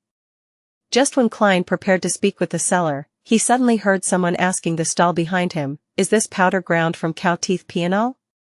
Cow teeth pianol? Isn't that one of the supplementary ingredients of the spectator potion? Klein thought, then turned around to look at the inquirer. Justice had repeated the formula for the potion several times, so Klein had been left with a remarkably clear impression of the ingredients, a substance supposed by 18th-century chemists to exist in all combustible bodies, and to be released in combustion. Klein looked over and saw the person inquiring about the cow teeth pianol. The man was less than a meter away from him. He was wearing a black suit and a half-top hat of the same color. He had a cane adorned with silver in his hand and a pair of gold-framed spectacles on his face. He had a refined bearing. Yes, do you need it? This can here costs 3 solii. The owner of the stall was wearing a long black robe, one filled mysticism traits. The inquirer, whose sideburns were pale yellow, thought for a moment before saying, "Can it be cheaper? I still need to buy other ingredients too. For example, this bottle of white-edged sunflower petals." The stall owner considered for a few seconds before grudgingly replying, 2 solii and 6 pence. I don't think you can find a price cheaper than that. Klein immediately felt that he was overthinking things after seeing how the bespectacled man was buying ingredients other than the cow teeth pianol. However, he still tapped his glabella twice as an act of caution. He swept the man with his spirit vision. No problems. He looks very healthy. His emotions are all right too. Mister, you need to keep this up. Klein retracted his gaze, turned around, and looked at the stall selling homemade amulets once again. The amulets were placed neatly before him. Some of them were made of pure silver, some with steel, others forged from gold. But only a few of the amulets had a weak aura emanating from them, some crimson, some pale white, some golden. This meant that some of them had weak traces of spirituality and were definitely effective to a certain extent. Klein looked at the amulets carefully and confirmed that the stall owner making the amulets had some foundation in mysticism. The stall owner did not make any mistakes matching the different energy sources to the different incantations. He was also extremely accurate at choosing the materials that corresponded to the different energy sources. Of course, a mere mysticism aficionado would definitely make some mistakes.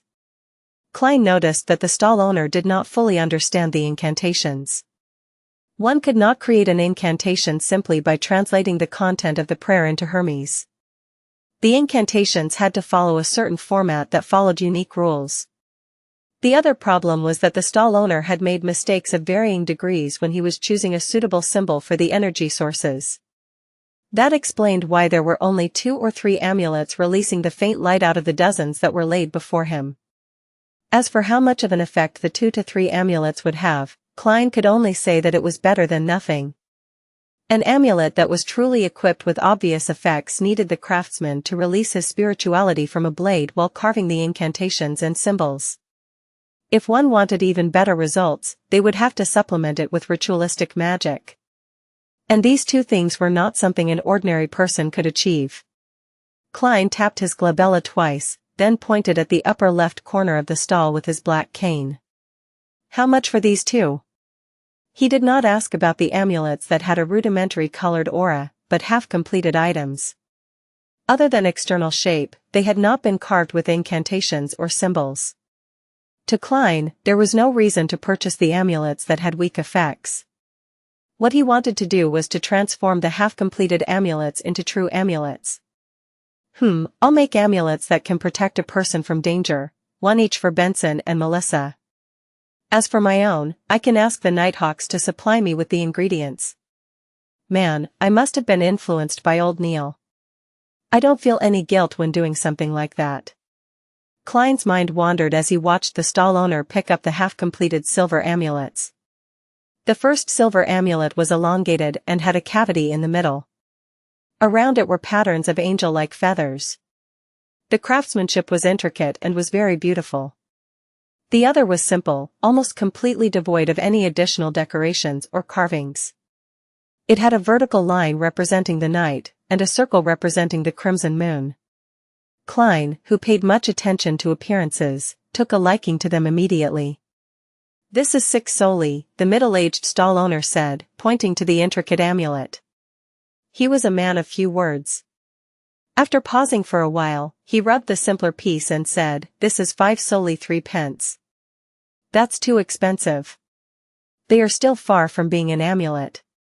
Klein had slowly been influenced by Benson and Melissa, so he had begun cultivating the habit of haggling. After a battle of words, he bought the 2 silver accessories at 5 solely 6 pence and 4 solely 9 pence respectively.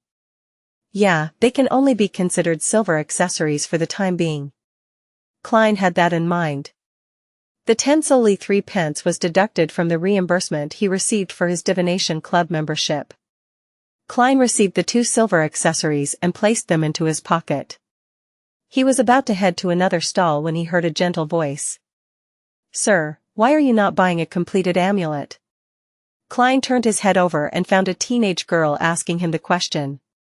She was about 15 years of age and wore a lacy yellow dress while holding onto a veiled hat with a ribbon. "It's because I intend to make my own amulets." As you know, that is the wish of every aficionado of mysticism, Klein minced his words and answered. He did not wish to make the stall owner think that he was trying to snatch his business, even though he had considered using his skill to earn a quick buck. The teenage girl had naturally curly brown hair, and her face was adorable due to her baby fat. She looked at Klein with her light blue eyes and asked sincerely, "Can I seek your advice on choosing an amulet?" "Well, I was introduced here by a friend. I've been here several times and have a deep interest in mysticism. But I still do not know too much about it, and she, my friend, is going to turn 16 soon. I wish to select an amulet as a gift to her. I didn't bring her along as I want it to be a surprise. I had previously sought her advice, but I cannot remember a lot of the critical points." Klein gave a gentlemanly smile. "What kind of protection amulets are you looking for? Something to avert disasters? Something to avoid illnesses? Something that gives fortune?" Different requirements would require different energy sources, which means that they must point to different gods. Different gods would have different corresponding constellations, and the different constellations would mean that different materials have to be used.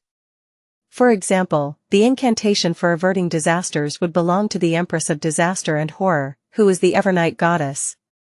As mysticism aficionados, we all know that the symbol of the Evernight goddess is the moon. The corresponding metal would thus be pure silver. Therefore, if we hope to avert disasters, it is best that we choose an amulet that is made of pure silver and has the corresponding incantations. We would also have to make sure that the incantations are of the correct language and format.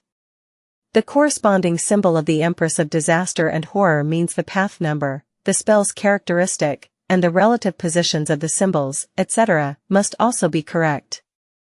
But this is too complicated, and there's no need for me to explain this for you," Klein added inwardly. The girl's eyes sparkled. She asked with a little doubt, "Can a follower of the goddess wear an amulet belonging to another god?" "No problem. The gods do not mind such small matters, Klein consoled her. It was not a problem for the person wearing the amulet, but the person creating the amulet had to be careful. If a believer of the Lord of Storms were to craft an amulet of the eternal blazing sun, they would most likely receive something malicious. Of course, these referred to amulets requiring the aid of ritualistic magic. The craftsman need not pay much attention to this otherwise. The teenage girl heaved a sigh of relief. I hope to get her an amulet for good health. Which deity should I choose from? The eternal blazing sun, Mother Earth, or the god of knowledge and wisdom? There should be no problem with the eternal blazing sun and Mother Earth. The former is represented by the sun while the latter is represented by the brown star. Klein smiled as he said, the material of the sun is gold, while the metal that symbolizes the brown star is lead. I would suggest the sun, but I do not know if you brought enough money along with you. The reason for his suggestion was because he had noticed that among the 3 amulets with a rudimentary spiritual glow, one of them was a health amulet that came under the domain of the sun. Isn't this? Before the teenage girl finished her sentence, she stopped and warily looked at the stall owner who was waiting silently. She thought for a moment before asking, after I decide on the material, how should I distinguish the incantation and corresponding symbols? Do you know Hermes? Klein asked instead. I just started learning it, the teenage girl replied, a little embarrassed. Then let me choose it for you. Klein pointed at the health amulet made of gold and said, this one has no problems, be it in the incantations or the representing symbol. The teenage girl lifted the edges of her dress and squatted in front of the amulet. She picked up the health amulet with designs of the sun's rays around its edges. She felt as though the amulet was nourishing her, making her feel completely relaxed. Thank you, thank you. She stood up and curtsied in gratitude. Klein laughed and said, I'll leave the rest to you and the stall owner. I have other things to tend to.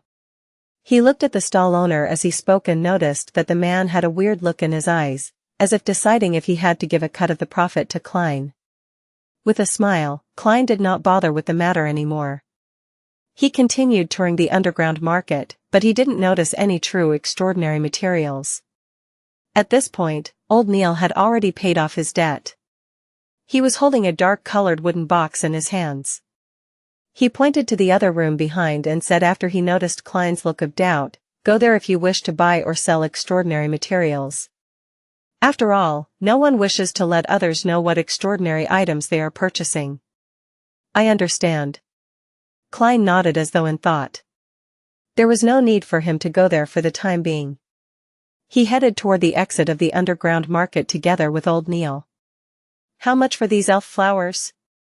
A query suddenly entered Klein's ears. Elf flowers. That's also an ingredient for the spectator potion. Klein thought as he glanced sideways. He once again saw the refined bespectacled man. What's the matter? Old Neil asked curiously. Nothing much. Klein retracted his gaze. Although he was a quasi-member of the Nighthawks, he did not feel that all Beyonders had to be absorbed by the churches or locked up. He believed that it had to depend on the situation. Spectators definitely posed little danger to society or the kingdom, and the chances of losing control as a Sequence 9 were very slim. After leaving Evil Dragon Bar, Klein and old Neil took a public carriage and left the harbor. They then split ways at the North Borough and headed back to their respective homes. The public transport steered into Daffodil Street and stopped by the side of the road. Klein was about to get off the carriage when he suddenly saw a young lady wearing a grayish-white dress about to board the carriage. This lady had smooth black hair, her face a little round. She had thin eyes and unassuming features. But paired together, she gave off the feeling that she was sweet and gentle. Klein noticed her not because of her beauty, but because he discovered that her body was shuddering slightly. It was an unnatural shudder. Miss, are you all right? Klein asked in concern. The young lady shook her head abruptly. No, I am just too tired. The people behind Klein were urging for him to get off, so Klein could only leave the carriage. When he found his footing, he paid attention to the situation from before again. He pinched his glabella twice, planning to determine if the lady was indeed alright. He had the intention of sending her to the hospital if she had a serious illness that was going to act up soon. Activating his spirit vision, the colors of the aura started to surface. Klein turned around and prepared to look at the sweet and gentle young lady. Clip-clop, clip-clop. The horses widened their paces as the wheels began rolling in tow. Despite activating his spirit vision and turning around, hoping to observe the refined and sweet lady, Klein did not have his wishes fulfilled. All his eyes reflected were brown figures moving past him. Meanwhile, the passengers from the stop had already boarded the carriage. The carriage door was closed tightly as it gradually departed. Within the carriage, 20 to 30 people stood closely to each other, their energy fields overlapping and shielding each other. Hence, it was an explosion of colors in Klein's vision, making it difficult for him to differentiate. He shook his head quietly and raised his finger to tap his glabella to deactivate his spirit vision. To him, it was simply help he could provide if he happened to chance upon it. However, if he were to miss it, and the situation was not especially clear, there was no point taking it to heart and delaying his own matters. While bathing in the crimson moonlight, Klein strolled back home on the still bustling Daffodil Street. He returned to see Melissa sitting beside the dining table. She was busy doing her homework under a bright gas lamp. She bit at the fountain pen and frowned, appearing deep in thought. "Where's Benson?" Klein asked casually. "Ah." Melissa looked up. She blanked out for a few seconds before saying, "He said he went around a few boroughs today and was covered in sweat. He's taking a nice relaxing bath." "All right." Klein chuckled. Suddenly, he realized that she was wearing a dress he had never seen before. It was entirely beige in color. It had fashionable engagiantes. The collar and edges of her top had thin frills. Apart from that, it was a rather simple design, the type one wore as daily casual clothing. It fully accentuated the youth of a 16 or 17-year-old. "New dress?" Klein asked with a smile. It was a purchase that he and Benson had insisted upon. Melissa answered in the affirmative tersely. "I just took it back from Mrs. Rochelle. I was thinking that since I had to wash it later, I might as well try it on first." Klein was rather puzzled when he heard that. "Mrs. Rochelle? Wasn't she our former neighbor?" Melissa nodded and explained in all seriousness, "Mrs. Rochelle is actually a seamstress, but she was quite unlucky. She had no choice but to sew and mend clothes for others at home. She leads a pretty tough life. I knew that she had pretty good skill and the price she quoted is cheaper than at a women's clothing store. Furthermore, it's very well tailored to my figure, so I ordered a new skirt from her. It only cost 9 soldi and 5 pence and took only a few days. A dress of a similar style would cost 3/4 of a pound at Harrods department store. What a frugal girl. Sis, I know that at least half the reason is due to your pity of Mrs. Rochelle." Klein did not reproach Melissa for deciding things for herself. Instead, he said with a smile, "When did you go to Harrods?" "That was at House Street, near the Divination Club. It was somewhere where the middle class shopped." Melissa was momentarily at a loss for words. It took her a long while before she said, "It was Selena and Elizabeth. They insisted I accompany them. Actually, well, I actually prefer Gears more. I like places with steam and machinery. Yeah. It's quite, well, nice for a girl to occasionally shop at a department store." Klein laughed as he comforted his sister. After some idle talk, he briskly walked to the second floor, hoping to wash away the repulsive mixed smells from the bar. Just as he was about to return to his bedroom to get a change of clothes, he suddenly heard sounds coming from the bathroom close to the balcony. A few seconds later, Benson stepped out while drying his gradually receding hairline. "How was it? Did you compliment Melissa's new dress?" He shot a glance at Klein and asked with a smile. "I guess I forgot. All I did was ask where it was done." Klein thought for a moment as he said. Benson immediately chortled and shook his head. How unbecoming of an elder brother. When Melissa received the dress, she couldn't bear putting it down. After rushing to cook and wash the dishes, she immediately wore the dress and has refused to take it off ever since. Wasn't she planning on changing after showering?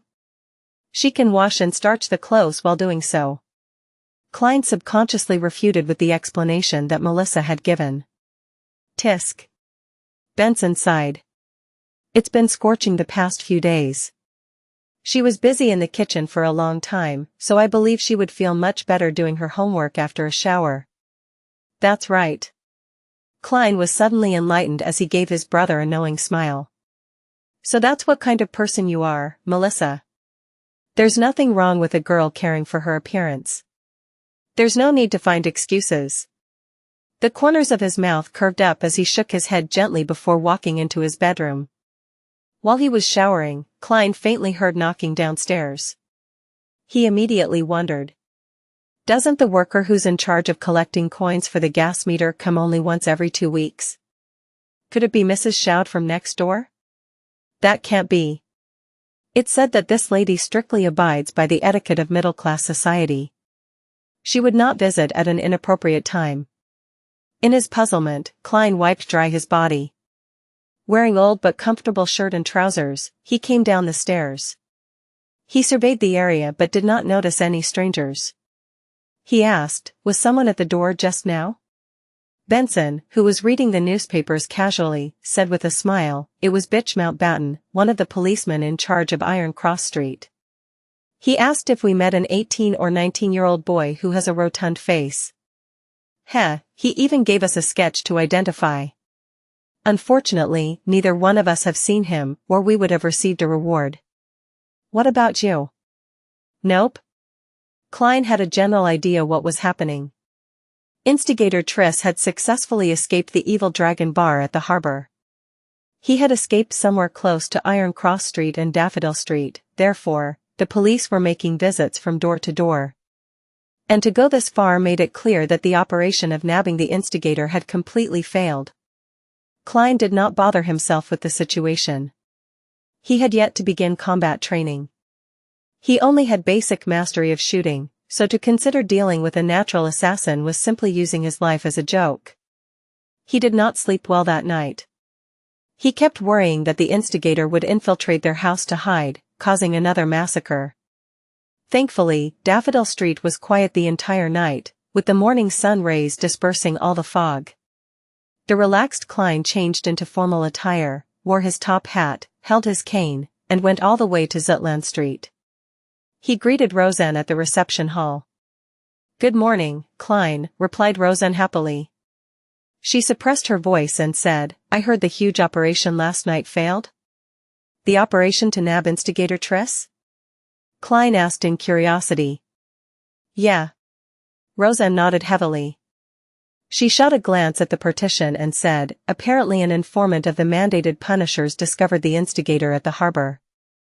They were planning on waiting for additional Beyonders and another special operations squad from the police to arrive before beginning the operation to do the deed instantly without alarming the commoners. Unfortunately, that instigator was extremely sharp. He charged out of the encirclement when he noticed something amiss, successfully escaping as a result. At such times, they need a Beyonder with tracking abilities, such as me. Klein made a joke. There was no lack of trackers back then. Dunn Smith's voice suddenly sounded. Roseanne turned her head abruptly and saw the captain wearing his black windbreaker. He was glaring right at her with his deep pair of gray eyes while leaning against the partition's frame. She hurriedly raised her hands to cover her mouth. Then, she shook her head incessantly, expressing her futile innocence. Dunn turned his gaze to Klein and after some thought, he said, there were a total of 6 Beyonders from the mandated punishers, the machinery hivemind, and us Nighthawks. We traced the injured Triss to Iron Cross Street's lower street. We found his temporary residence, but the clues ended there. Be it Beyonder methods or ordinary investigations, nothing worked. It was as though he evaporated into thin air, disappearing completely. Do you need my help with divination? Klein asked probingly. Dunn shook his head gently. The machinery hivemind had a machinery hivemind. He is a senior Beyonder as good as old Neil. I even suspect that he's already at sequence 8. I'm just unaware what the name of the corresponding potion is. The Theosophy Order's heritage to this day must have something special about it, consoled Klein. For the rest of the morning, he continued his mysticism curriculum, read the historical information and documents, and practiced various techniques just like always. With lunchtime almost approaching, Klein's mind began to wander. Another few minutes later, he put away the documents, having heard the summoning of his stomach. At that moment, Dunn Smith came into the clerk office. He said in a deep but mild manner, "Klein, follow me to Cheney's Gate. Sealed artifact 2-049 has arrived. The subsequent operation might require your sensing of that notebook." "All right," Klein got up and replied. His thoughts became scrambled. He imagined how the sealed item would look or if the operation would be dangerous. While in this rather tense silence, he followed Dunn down the stairs and into the tunnel. After going straight at the intersection, Dunn suddenly stopped and turned his head, saying sternly, "Do this action together with me. Keep doing it and absolutely do not stop. Remember, absolutely do not stop. This is for your own safety." While speaking, Dunn bent his arm followed by extending it. He repeated this action without stopping. Klein looked at the captain demonstrate in a befuddled manner. Suddenly enlightened, he asked, "Has this got to do with the uniqueness of the sealed artifact?" "Yes." Dunn nodded with abnormal seriousness. "Repeating such an action will allow us to discover if anything happens to you immediately. Saving you in time will not result in any life-threatening dangers." "Okay." Klein did not hesitate further as he began the repeated action of bending and extending his arm. "If your arm is sore, use the other one," added Dunn. "Sealed artifact 2-049 sure is odd. What meaning does this action have? It seems very dangerous." These thoughts flashed past Klein's mind as he looked solemnly at the captain. All right. He had too many questions on his mind, but since Cheney's Gate was in sight, he had no choice but to bear with it. Besides, with my security clearance, I'll probably not learn of the details.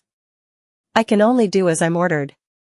Klein exhaled as he followed Captain Dunn to the keeper room outside Cheney's Gate. Klein repeatedly bent and extended his arm as he watched Dunn push open the keeper's room with his body sideways.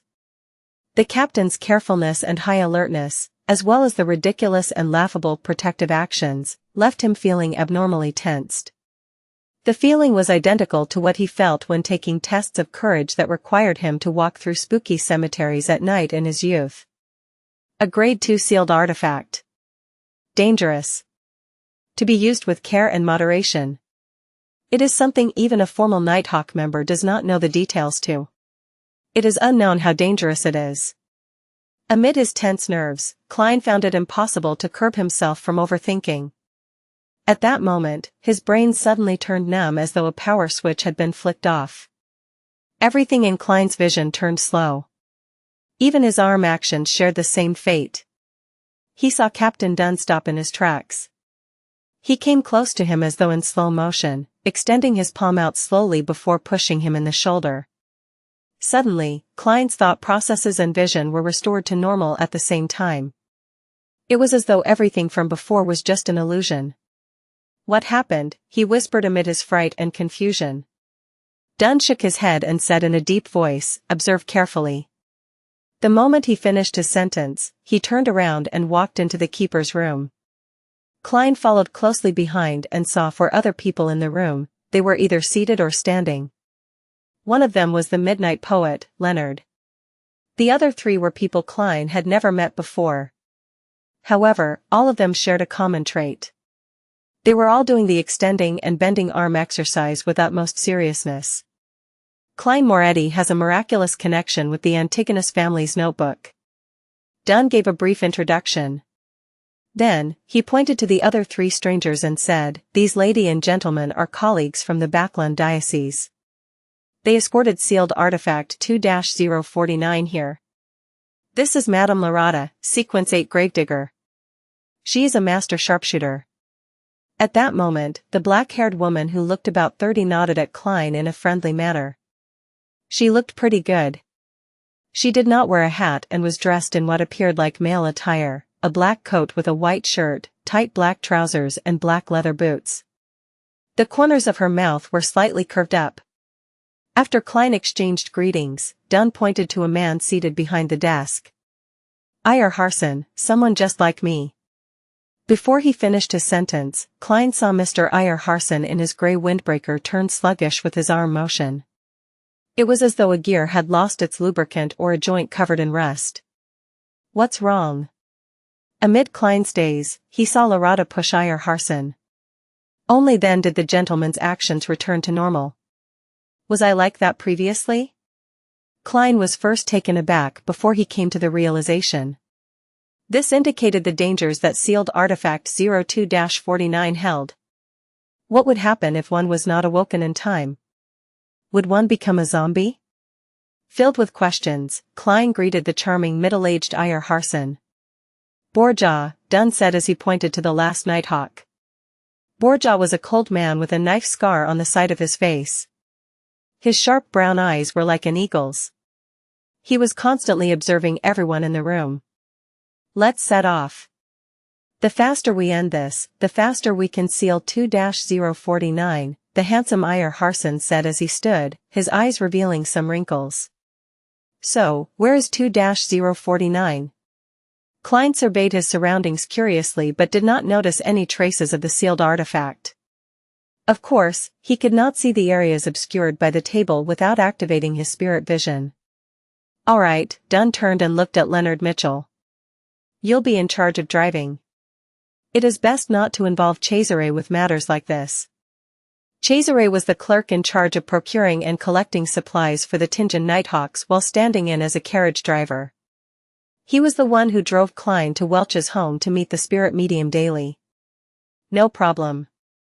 Leonard stopped acting frivolous and nodded seriously. At that moment, Klein saw Iyer Harson bending over. He picked up a black metal chest which had been obscured by the table. The chest was carved with resplendent stars and a crimson full moon. It was as though there was a formless barrier around the chest.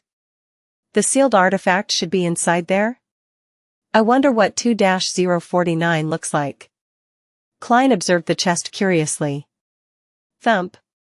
Thump. Thump. Violent knocking sounds suddenly erupted from the black chest. Even the surface of the chest bulged time and time again. Thump. Thump. Thump. It was as though something horrifying had awakened within the chest and was pounding wildly. The sound of the knocking was beaten into the hearts of everyone present. "It's alive?" Just as Klein had a thought, he saw Captain Dunn's arm exercises turning sluggish, as if his joints were layered with glue. Borja, the Nighthawk from Backland, pushed Dunn's shoulder, allowing him to recover. "It's like doing the robot dance when one is affected by 2-049. If all of us are under its influence, wouldn't we be some awkward dance squad?" Luckily, 2-049 seems capable of only influencing one person at a time. Klein lampooned to relax his tense nerves. He did not dare halt his arm exercises. He followed Dunn's lead and left his cane behind. He then followed behind the 5 Nighthawks through the tunnel and up the stairs to the second floor of the Blackthorn Security Company. Leonard had gone ahead and notified everyone in the front of the buildings, so Roseanne and the rest had all made their way to the 3rd level. These incidents rarely involved them, but they were not completely alien to them. Another Nighthawk, Kenley, had replaced Dunn in his watch over Cheney's gate. Klein heaved a sigh of relief when he reached the carriage. He looked suspiciously out the window and said, "Won't 2-049 affect the ordinary people on the streets?" From their journey underground to the carriage, sealed artifact 2-049 had already caused 6 sluggish incidents, 2 of which were targeted at him. He had been jolted awake by Captain Dunn and Leonard Mitchell respectively. The rate of the sluggish effect was rather alarming. "No worries, 2-049 will target humanoid creatures within 5 meters of it first. The closer you are to it, the easier it is for you to be chosen. As long as there are 3 people surrounding it, people who happen to be around when the carriage steers past will not be affected," the beautiful, black-haired Lady Lorada explained with a lazy tone. What a weird sealed artifact. Klein thought as he continued his arm exercises. Dunn and the rest of the Nighthawks did not speak on the journey to Ray Bieber's house. They were paying close attention to each other's condition. Only Larada wore a nonchalant look. At times, she took in the sights of Tinjin's not-so-clean streets, and at other times, she praised Baklan's underground water system. Soon after, the familiar building finally entered Klein's line of sight. The group of 6 made their way to the 3rd level while observing each other. The door to Ray Bieber's house was labeled with the Tinjin Police Department's symbol, indicating that entry was forbidden to unauthorized personnel. As Dunn did his stretching exercises, he took out a key. He opened the newly changed lock, then turned around, allowing Iyer Harson, who was carrying the black chest, to enter first. Thump. Thump. Thump. Thump. The sealed artifact in the black chest knocked violently once again, even more violent than before. This made Iyer Harson's arm waver from side to side uncontrollably. It even made Klein suspect that the chest would be pounded open in time. Thump. Thump. Thump. Klein quickly noticed that Captain Dunn's movements were becoming sluggish. He was about to wake him up when a buzz sounded in his brain. His brain became numb, the scenes before his eyes played as though they were in slow motion. Didn't they say that it only affects one person at a time? Klein's thoughts quickly became sluggish. At this moment, the prepared Larada and Borja woke each of them up respectively by pushing them. Having his thought processes and vision restored, Klein looked around with lingering fear. He nearly blurted out. Didn't you say that 2-049 can only affect one person at a time? Thankfully, I did not stop my stretches. When sealed artifact 2-049 enters its berserk mode, it can affect up to 2 people at once. We can confirm that Ray Bieber is indeed a descendant of the Antigonus family, Iyer Harson said with a mechanical tone. Larota let out a faint laugh. She looked at Klein and said, 2-049 becomes very agitated when it meets a descendant of the Antigonus family, even if only their scent remains. Its abilities would also increase considerably. I believe you would be able to understand its feelings. Well, I don't. Klein asked curiously, so, is it a living creature? Larada smiled but did not reply him directly. You'll know in a while. As long as Ray Bieber hasn't escaped Tinjin, 2-049 will lead us to him. Klein could only put his other questions on hold as he walked around the room with the Nighthawks. Amid the loud and violent thumping from the chest, they locked the door, walked down the stairs, and returned to the carriage. Iyer Harson looked out the window several times and confirmed that there were no pedestrians within a 5-meter radius of them. He then placed the black chest on the ground and twisted the mechanical switch to release its spiritual restraints. The violent thumping stopped suddenly, slipping the entire carriage into silence. Not even the breaths of the Nighthawks could be heard.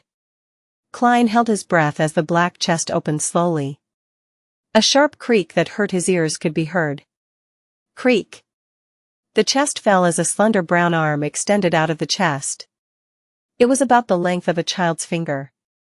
2 arms pressed forward one after another as an object about the size a normal human being's palm appeared bit by bit in front of Klein and company. It had clear elbow, finger, and knee joints. Covered in an oil-stained brown cloth, its face was painted with the colors of a clown, red and yellow. It was a wooden puppet with a weird appearance. 2-049 lifted its head and looked at Klein with its pure black eyes. Its rigid mouth slowly parted to reveal a clown-like smile. The wooden puppet's face was painted in red and yellow like the common clown. The corners of its mouth were upturned high, revealing an abnormally comical smile. Its lips parted to reveal a dark and deep mouth. Klein, who had locked his gaze with it, felt his hair stand as intense horror leaped out of his heart in an uncontrollable manner. Everything before his eyes grew dull, as though he was looking at the world through a piece of thick brown glass. Klein's thoughts slowed down gradually, and he instinctively wanted to ask for help, but his neck seemed to be held tight by a rope.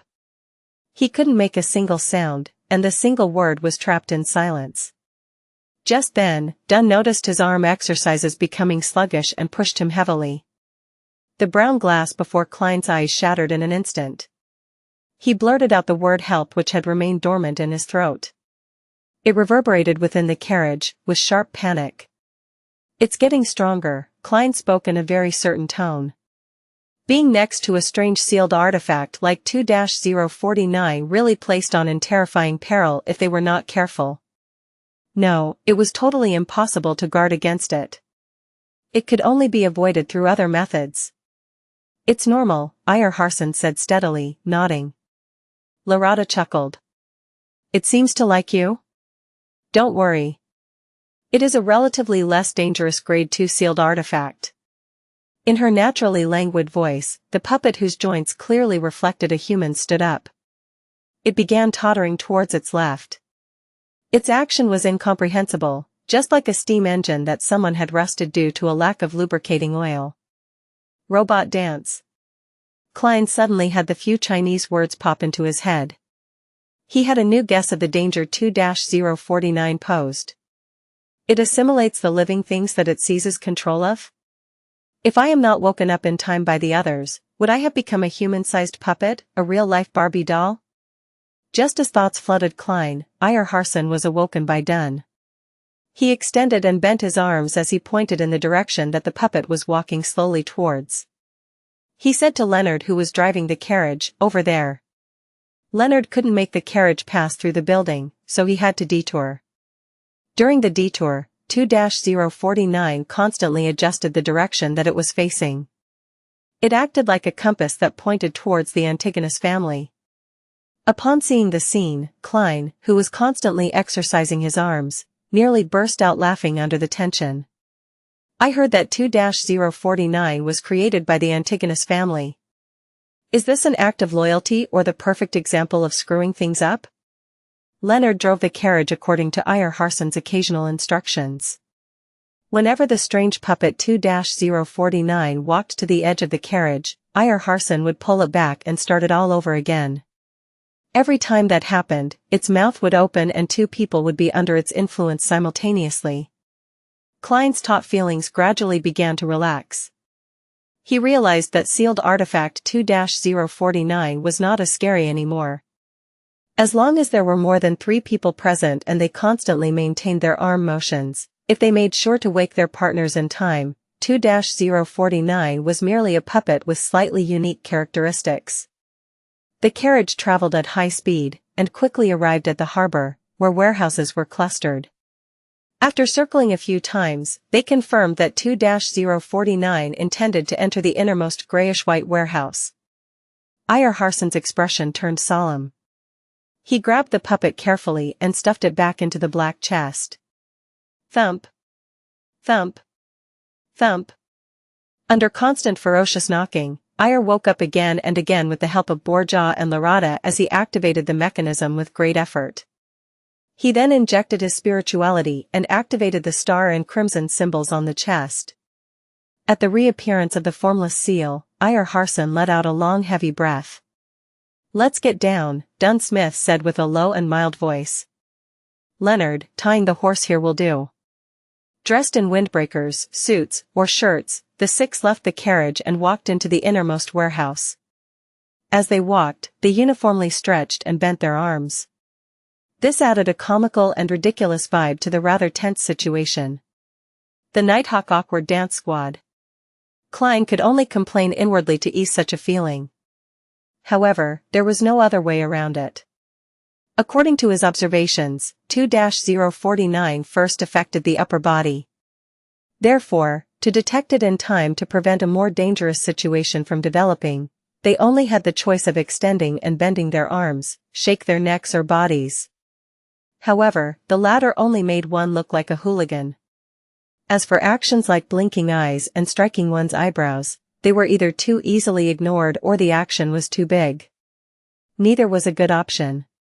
This awkward dance squad is better than Causeway Bay 1 Triad members. Klein sighed in resignation and followed Captain Dunn Smith and company. As they approached the warehouse's door, the deeper his anxiety and worry became. No one knew what kind of effect the notebook had on Ray Bieber. If something dire happened, Klein did not dare pin his hopes on transmigrating again. Furthermore, he discovered that he could still be injured and bleed while chopping ingredients for dinner. The speed at which he recovered at was normal too. He wasn't some kind of monster that was impervious to combat or death. As they walked, Dunn suddenly lowered his non-moving hand and made a pressing gesture to beckon everyone to stop 10 meters away from the warehouse's door. Klein, divine if there is any danger in the warehouse. It'd be better if you could tell the level of danger, Dunn said as he turned his head to Klein. His gray eyes looked deep as usual, there was no fear. Klein gave an unnoticeable nod and stopped the hand exercise. He extended his right hand to his left cuff and removed the silver chain that had a hanging piece of topaz. As he was still moving his arms, Dunn realized his sluggish actions in time and woke him up with a nudge. Klein held the silver chain with his left hand and allowed the topaz to hang down naturally. Simultaneously, he moved his right arm, but with a much smaller range of motion. When the topaz stabilized, he half closed his eyes, outlined the spherical light, and entered cogitation. He then mumbled, "There's danger in the warehouse. There's danger in the warehouse." After 7 times, he opened his eyes and saw the hanging topaz slowly going in clockwise circles. It turned faster and faster, and in the end, Klein felt like it was pulling his left hand. "There's danger, great danger," Klein replied honestly. Clockwise meant affirmation to the chanted statement, while counterclockwise meant denial. To other Beyonders, even a mystery prior, using spirit dowsing could only determine if there was danger, but it was unable to obtain information regarding the level of danger. However, Klein discovered that when he used spirit dowsing, the pendulum would spin at different speeds, revealing the degree of the answer. Although it was not very accurate and extremely vague, it allowed one to have a rough assessment of the actual situation. As expected of a Seer potion, Klein was rather happy with the outcome. Just as he was about to put away the topaz pendulum, Leonard Mitchell, who had maintained his silence, suddenly spoke. "Divine if there is danger around us also." Dunn nodded in agreement. "Yes, I am worried that the secret order will not give up and that it has placed Ray Bieber's house under constant surveillance. They could have followed us here and could cause trouble at a critical moment." Klein took a deep breath and entered a calm, ethereal state once again. When the silver chain turned stable once again, he recited in his heart, "There is danger surrounding us. There is danger surrounding us." After repeating the statement, Klein opened his eyes and looked at the silver chain. In his dark brown eyes, the topaz pendulum first moved counterclockwise with difficulty. Then, it suddenly paused and started moving clockwise. "There is danger surrounding us." Klein felt a tug on his heartstrings as he spoke carefully. Furthermore, someone had tried to intercept his divination, but had lost to him in the invisible fight. Just as he spoke, an orange-yellow fireball the size of a fist flew towards them. It came crashing towards the middle of the group with its blazing speed. Dunn Smith, who had already drawn his long-barreled revolver before Klein did his divination, immediately raised his hand, aimed, and pulled the trigger. Bang! The fireball didn't seem to be affected by the gunshot but continued its original trajectory, as though it was forcing everyone to scatter from dodging. Klein originally thought nothing of the troublemaker who was following them. After all, there were 6 Beyonders present. They were not even short of Sequence 8 and Sequence 7 experts.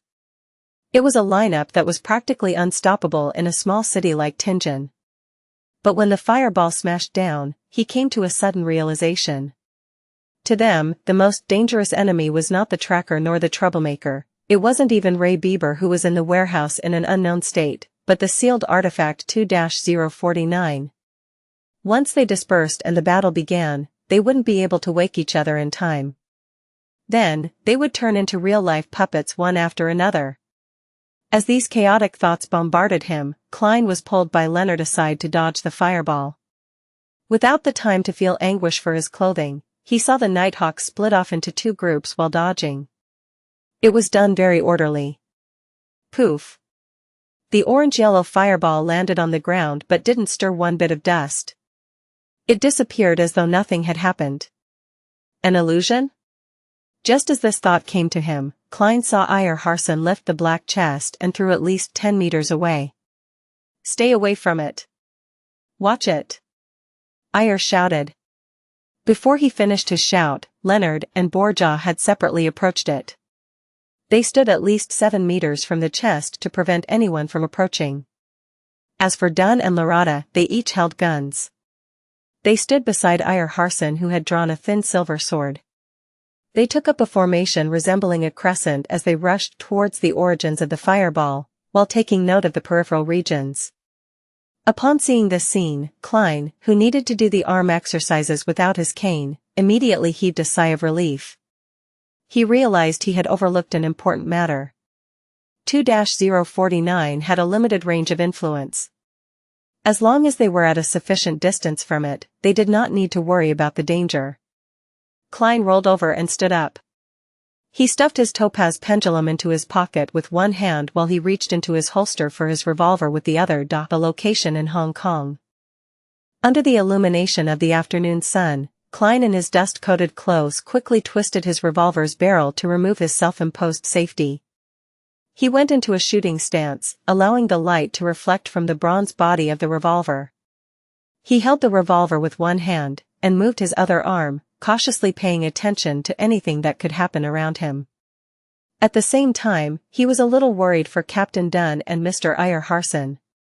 After all, both were nightmare beyonders who specialized in influencing the enemy from the shadows.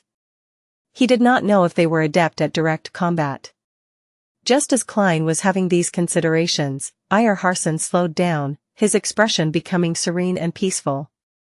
He opened his mouth and recited a peaceful poem, one that seemed to place a person into the night. When once the sun sinks in the west, and dewdrops pearl the evening's breast, almost as pale as moonbeams are, or its companionable star, the evening primrose opens anew its delicate blossoms to the dew, and, hermit-like, shunning the light one. The recital reverberated around them.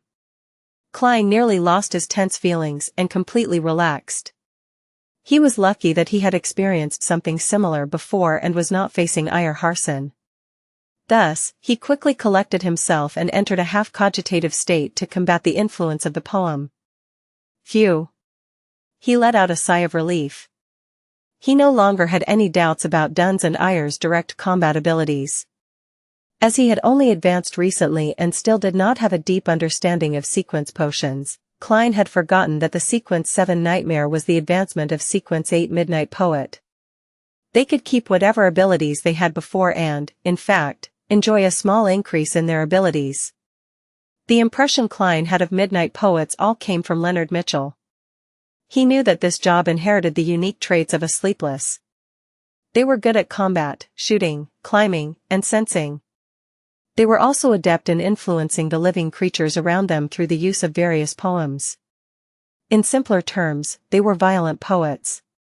While Iyer was reciting his poem, the large wooden crates stacked up around them seemed to suddenly ripple like water. A man wearing a black tuxedo and half-top hat appeared. But this man's face was painted in 3 pastel colors, red, yellow, and white. The sides of his lips were arched high like a clown, forming a ridiculous contrast with his formal wear that was suitable for joining an evening banquet. Thud. Thud. Thud. The black-haired Larada, who had been introduced as a sharpshooter, charged forward quickly. She had a gun in one hand and had clenched the other into a fist. She made it within inches of the suited clown in a few steps. The suited clown seemed to be affected by Iyer Harson's poem. His body was swaying, and he had a peaceful expression in his eyes. He did not have any desire to retaliate. Larada tilted her body with a boxing maneuver as she pulled back her fist, then punched toward the suited clown's face. Bang! The air crackled as the suited clown shattered suddenly like a mirror, pieces quickly evaporating and vanishing into thin air. At this moment, the suited clown quickly appeared once again in the shadows of the wooden crates a few steps away. The suited clown's figure outline quickly appeared again. The person under the influence of the poem was only an illusion. It was a performance. The suited clown grinned again. It had a comical look as he pressed down on his top hat with one hand and pointed a finger gun with the other. Bang! The sound of a shot rang from the finger gun. Larada fell to the left and rolled on the floor, dodging the attack. But nothing had happened, except for the fake gunshot. Bang! Bang! Bang! Dunn and Iyer each lifted their guns and fired steadily. The suited clown dodged adeptly, sometimes to the right and left, sometimes rolling on the ground. It was as if he was an acrobat act in a circus. Suddenly, Larada surprisingly charged forward again. Despite being called a sharpshooter, she was still using her fists. Bam! The suited clown could not dodge the attack in time and could only lift his left arm to block the fist.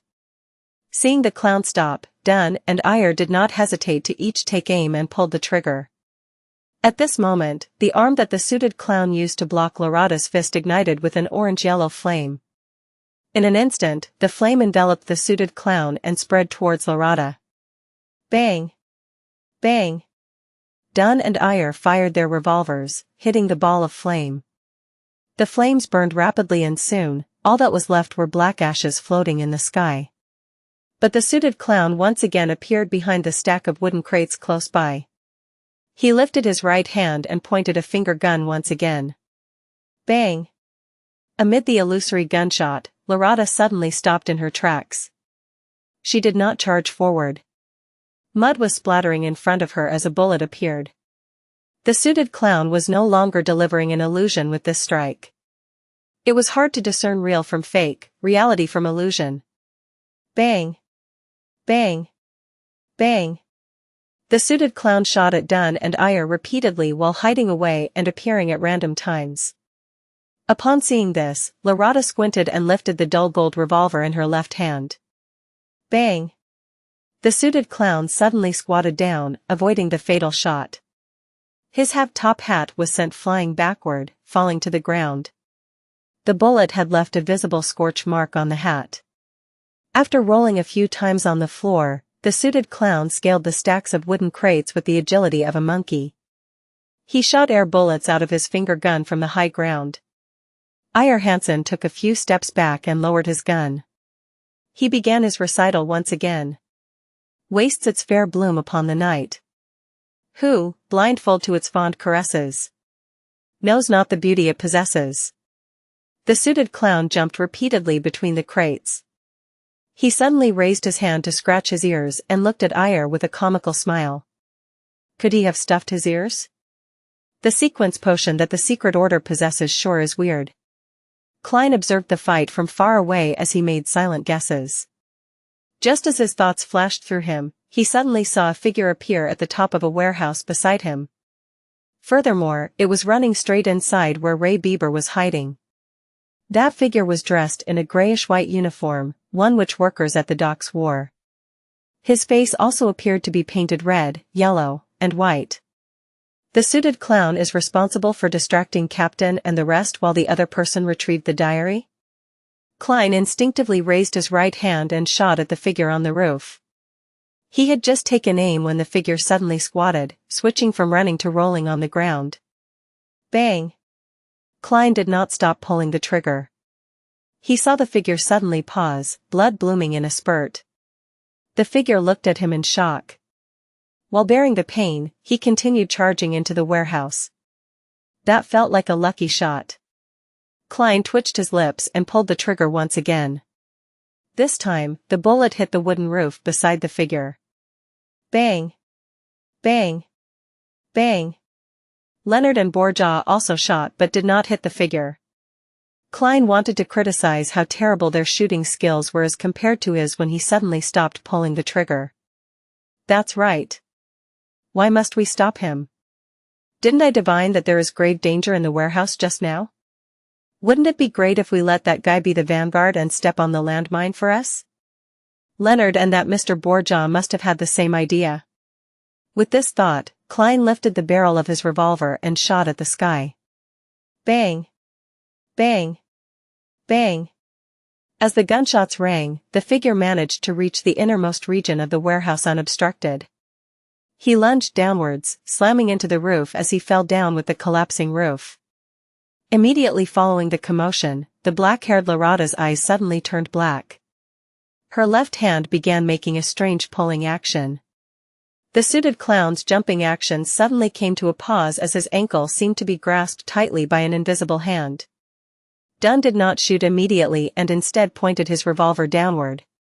He opened his mouth and by simply using his spirituality to resonate the air around him, he produced a strange, faint and ethereal voice without the use of his throat. Thus it blooms on while night is by. When day looks out with open eye. Bashed at the gaze it cannot shun. It faints and withers and is gone. The suited clown suddenly became limp, as if he had lost the desire to live. Ayar Harson lifted his handgun and took aim, his finger pulling the trigger immediately. In that split second, there was an abnormal and tragic wail that came from the warehouse. Ah! The cry contained immense fear as though he had encountered an unimaginably terrifying matter. The hair on Klein's body stood on end. The tragic cries came to a sudden stop as silence was restored in the deepest parts of the warehouse. It was a skin-crawling silence. Bang! Affected by the cry, Ayar only managed to shoot the suited clown in the belly. HIA. HIA. HIA. The silence was once again broken from the deepest depths of the warehouse. What should have been soft panting sounded. It reached a crescendo that tightened everyone's nerves. Thump. Thump. Thump. Thump. Thump. Thump. Inside the black chest, 2-049 had reached a frenzied state adapted from John Clare's Evening Primrose. Ha. Ha. Ha. Thump. Thump. Thump. The loud panting and the intense knocking alternated first before they resounded together. It made Klein and company extremely nervous, as though they were hearing some evil murmur. Taking advantage of the moment Ayar, Dunn and Larada had their attention redirected, the suited clown suddenly pulled out a long piece of paper from his pocket. Pa! He threw it with his right hand as the slip of paper ignited into a black fiery whip. Then, he lashed it towards the side of his ankle. A fleeting but tragic scream sounded as the suited clown escaped the invisible shackles and did a backflip. Bang! Bang! Bang! Dunn, Ayar, and Larada shot but their bullets only ended up hitting the wooden crates. The suited clown did not stay any longer as he pressed down on his wound with his right hand while escaping in a direction opposite the warehouse. He was so fast that in the blink of an eye, all that was left was a hint of his back. And before he vanished, his right hand which pressed down on his abdomen moved towards his left arm. The wound on his stomach had already vanished, looking completely fine. The location on his left arm which he touched with his right hand suddenly became badly mangled, and a silver bullet appeared in the torn flesh. Dunn and the rest didn't chase after him because the panting from the innermost warehouse was so loud that it was making them nervous and insecure. Bang! The door of the innermost warehouse suddenly exploded and flew in all directions. Then, something wrapped with a torn cloth flew out and landed not far from Klein. When Klein cast his gaze over, he realized that it was an arm. Its bloody flesh had been chewed on and its white bones were cracked in an irregular fashion as they jutted out. Pa! Pa! Pa! One item after another flew out. First it was a spray of blood, followed by a dilated eye and an ear which had been ripped out brutally. Finally, half a beating heart and intestines filled with yellowish-brown objects came out. If Klein had not seen the more gruesome giant cadaver at Ray Bieber's place, he would have probably vomited there and then. His nerves were on the brink of a breakdown. After a great deal of effort to hold back his urge to shoot into the pitch-black entrance, he ejected the empty shells from his revolver and reloaded with new demon-hunting bullets. Bang! Dunn drew close as he stably shot into the warehouse. However, his bullet was like a shot into the sea. There was no audible response. Ha! Ha! Ha! The loud panting sped up as grayish-white colors filled the open door. With another 2 loud shots, Ayar Harson's and Borjaw's bullets tore through the whiteness, but failed to prevent the color from spilling outwards. It did not leave any wounds or cause liquid to seep out. Klein held his breath and kept himself from shooting blindly. He watched as the whiteness slowly revealed a complete outline. It was a humanoid creature more than 2 meters tall. Its limb joints were all unnaturally twisted. It was as though they had been snapped by someone forcefully. White bones poked out from under its skin as the entire grayish-white surface was filled with gullies, like a human brain that had been stripped from its shell. The monster had grayish-white, rotting, sticky liquid flowing all over it. Its head looked relatively normal, with deep wrinkles and pale skin. As it opened and closed its mouth, Klein could see a porcelain false tooth that looked close to falling out, a few strands of bloody saliva, and bone and flesh that had been minced. Was Ray Bieber still even F*** King Human? Klein drew a silent gasp as he felt his heart pound rapidly. Bang! Leonard's demon-hunting bullet hit Ray Bieber's forehead and tore right through it, leaving behind a deep hole. Grayish-white liquid flowed out and dripped onto the ground. The liquid wriggled and turned into fat cream-colored maggots. But the monster appeared completely unaffected. It was neither fast nor slow when it pounced at Borja, who was closest to it. Its actual target appeared to be the black chest that contained sealed artifact 2-049. Loss of control of Beyonder powers. Dunn shouted in a deep voice. Larada, it looks like a dead soul, so quickly look for its weakness. Alright. Larada did not speak further as she raised her hands to press down on her eyes. Her pupils turned gray then colorless, as though she had entered the world of spirits and a kingdom of dead souls. She looked down at the enemy from a higher vantage point as she searched for a node. Klein saw that a normal gunshot was ineffective, so he did not bother wasting more of his bullets. He lifted his hand to tap at his glabella to activate his spirit vision. He planned on helping Gravedigger Larada. From his vision, Monster Bieber only had one kind of spiritual glow left. It was purely grayish-white, a whiteness filled with craziness. Apart from that, Klein saw nothing else. At that moment, Iyer Harson and Leonard Mitchell sang simultaneously. Oh, the threat of horror, the hope of crimson cries. One thing at least is certain, that this life flies. One thing is certain, and the rest is lies. The flower that once has bloomed forever dies. The power that allowed one to enter a peaceful slumber emanated. The twisted grayish-white monster gradually slowed down as though it could not fight against the charm of the poem. Then, it opened its mouth and let out a shrill cry that ordinary people were deaf to. Ah! Bang! Klein felt a sharp pain in his head as he automatically exited his spirit vision state. He felt warm liquid flowing out of his nose, and when he subconsciously wiped it with his hand, he discovered the back of his hand covered in blood. Iyer and Leonard fell back to the ground at the same time. They had blood stains lining the corners of their lips, noses, and eyes. Borja, Dunn, and Larada each took a step or two back, the color in their face draining. That monster only screamed once, but it appeared to exceed what the 6 Beyonders could withstand. They instantly turned extremely weak. Bam! It closed in on Borja and suddenly swung its twisted joint. Bang! Bang! Bang! Bang! Borja and Dunn shot twice each, but they didn't cause any damage to Monster Bieber. Bang! A blow sent Borja flying out as his long-barreled revolver fell to the ground. He tried to stand up a few times, but failed to do so. The corner of Monster Bieber's mouth had stringy liquid oozing out as it leaped towards the black chest. Bang! At that crucial moment, Iyer Harson shot a bullet at the box to knock it some distance away, preventing Monster Bieber from grabbing it. Its momentum brought it forward by more than 10 meters. The black chest cracked, and as the thumping within turned more intense it grew more obvious. Found it. The black-haired Larada finally spoke. I need you to control it for at least 3 seconds. Alright. Dunn didn't delay any further. He extended his hand to tap his glabella and closed his eyes. He seemed to fall asleep as shapeless waves slowly rippled out one after another. In that instant, Monster Bieber paused and the craziness in its eyes quickly receded. Its thin transparent eyelids began to close uncontrollably as well. Dun's body started quivering, and something popped up under his clothing and wriggled on the spot. It was as though he hid slippery scaleless snakes within.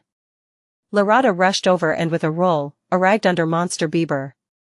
She supported herself with one hand while raising a clenched fist, bombarding Monster Bieber's crotch like artillery. Poof. She ignored the corrosive pain but supported herself against the ground and directed more strength once again. She went higher a little as her fist drilled deeper in. Rip. Larada pulled out her forearm as she dragged out an intestine filled with brownish-yellow blood stains. In the intestine, there was an ancient notebook. Ah! Monster Bieber let out a blood-curdling scream, and his body suddenly lit up as though it was melting. Get down! Just as Iyer Harsen's hurried shout ended, Klein saw Monster Bieber suddenly swell up. Boom! Amid a loud explosion, the distant Klein was tossed into the air by the shockwave and landed heavily. He struggled to stand against a swirling headache, and he saw Monster Bieber turn into a pile of disgusting, rotting flesh. Then he saw Dun and Larada, who were a dozen meters away, looking like they had been knocked out. Iyer Harsen, Borja, and Leonard Mitchell were on the ground too. Some groaning in pain, some struggling to stand up but failing. Klein was just about to relax when he suddenly saw a familiar object about 2 or 3 meters away from him. The black chest had stopped rolling, and cracked surface was facing the sky. A skinny brown arm extended out. Sealed artifact. 2-049, F***K. Klein's heart tensed up as he immediately leaped in the opposite direction in a bid to escape 2-049's effective range. The blast from before had thrown the black chest near him. And at that moment, Klein's head suddenly buzzed as his thoughts turned sluggish. Oh no! I've been controlled by the puppet. Captain and company are either unconscious, or have yet to recover. They can't even get up. They will not be able to wake me up in time. No. I have to save myself. Everything before Klein's eyes was happening in slow motion. All his joints and his brain seemed to have been coated with an ever-thickening layer of glue. He had no interest in becoming a human version puppet, so he seized the opportunity of not being fully controlled by trying his best to seek a way to save himself. I definitely can't hit myself. There must be an external force. External force. I'll give it a try. There's no time for hesitation. Without the luxury of time to think through things, Klein came to an idea in less than 3 seconds. He moved his rusty knee joint and took a counterclockwise step. At the same time, he did not try to escape the invisible rope that hung around his throat. All he did was recite inwardly. Blessing stem. From the immortal Lord of heaven and earth. He wanted to use the mysterious world above the gray fog to awaken him and escape sealed artifact 2-049's assimilation. Creak. Creak. Creak. Klein's knees and ankles let out an involved ear-piercing sound. With a slow contorted step, he took another step counterclockwise. Blessing stem. From the Sky Lord of heaven and earth. Klein's thoughts turned increasingly sluggish as he felt as though he was a computer that had all sorts of bloatware and every antivirus software installed. He lifted his left foot in a jerky manner as he took another step in the required spot. Blessing stem. From the exalted the arch. Klein's thought processes turned more and more rigid and sluggish. He took the final step purely out of instinct. At that point, he knew he was almost fully under the puppet's control.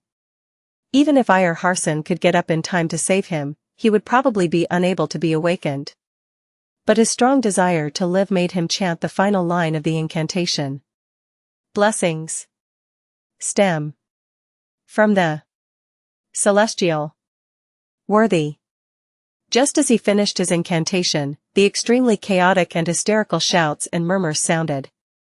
They quickly took over every corner of Klein's sluggish thoughts, shattering them in the process and reducing them to thoughts he had no control over. Klein's brain became a boiling pot of potpourri as his stiff body turned light while his spirituality lifted.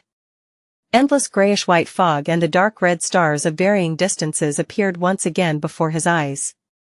It was vast, mysterious, vague, and blurry. Klein's confused mind quickly settled down as he finally regained his ability to think, only to see the magnificent palace. Phew. Thankfully, it worked, he whispered with a lingering fear. According to his previous observations, he knew that once someone fell under the control of sealed artifact 2-049, it was equivalent to death. Normally, there was no medicine that could save the victim. Luckily, his luck enhancement ritual and the mysterious world above the gray fog was not considered normal at all. After pacing a few times, Klein began considering the situation he was in. I can't just stay here the entire time, right? By the time Captain and company wakes up and gather over, I won't be able to explain the situation. As things are right now, I only have the shell of my body, nothing more zombie-like than a zombie. But if I were to take the risk and return, there's no way to guarantee my safety. What if I get controlled by 2-049 again? While suffering from his dilemma, Klein suddenly smacked himself in the forehead and could not help but chuckle softly. It looks like I haven't gotten used to my status as a seer. Before he finished his sentence, he appeared at the seat of honor in front of the long bronze table, sitting on the high-backed chair with the strange symbol. Klein extended his hand as a fountain pen appeared out of thin air. He scribbled a sentence on an illusory piece of paper. Returning to the real world is very safe. Immediately following that, Klein pulled out a projection of a spirit pendulum from his packet. After a few gatherings, he discovered that the items he brought on him were projected above the gray fog, but they were relatively illusory. Klein held the silver chain with his left hand as he allowed the topaz to nearly touch the paper. He calmed his breathing and half-closed his eyes. He calmly repeated the words on the piece of paper. Returning to the real world is very safe. Returning to the real world is very safe. After repeating it 7 times, Klein completed the divination with spirit dowsing. He opened his eyes and saw the topaz slowly oscillating, guiding the silver chain in a clockwise spin. Clockwise is an affirmation while counterclockwise is negative. Returning to the real world is very safe. Klein heaved a sigh of relief as he habitually stored the chain away. Then, he released his spirituality and wrapped his body as he simulated a plummeting state. The hazy fog and deep red stars turned ethereal and charged upward. Klein soon saw himself still in a daze in his original position. He saw the brown puppet, halfway out of the chest. He also noticed that the sealed artifact had apparently stopped all motion. His physical senses reached to his brain, and just as he was about to try to move his arm to determine his condition, he suddenly heard a voice concealed within the wind. Do you wish to be awakened? You can be saved as long as you promise me one thing. This one thing is to help me take that Antigonus family notebook. Not if you agree.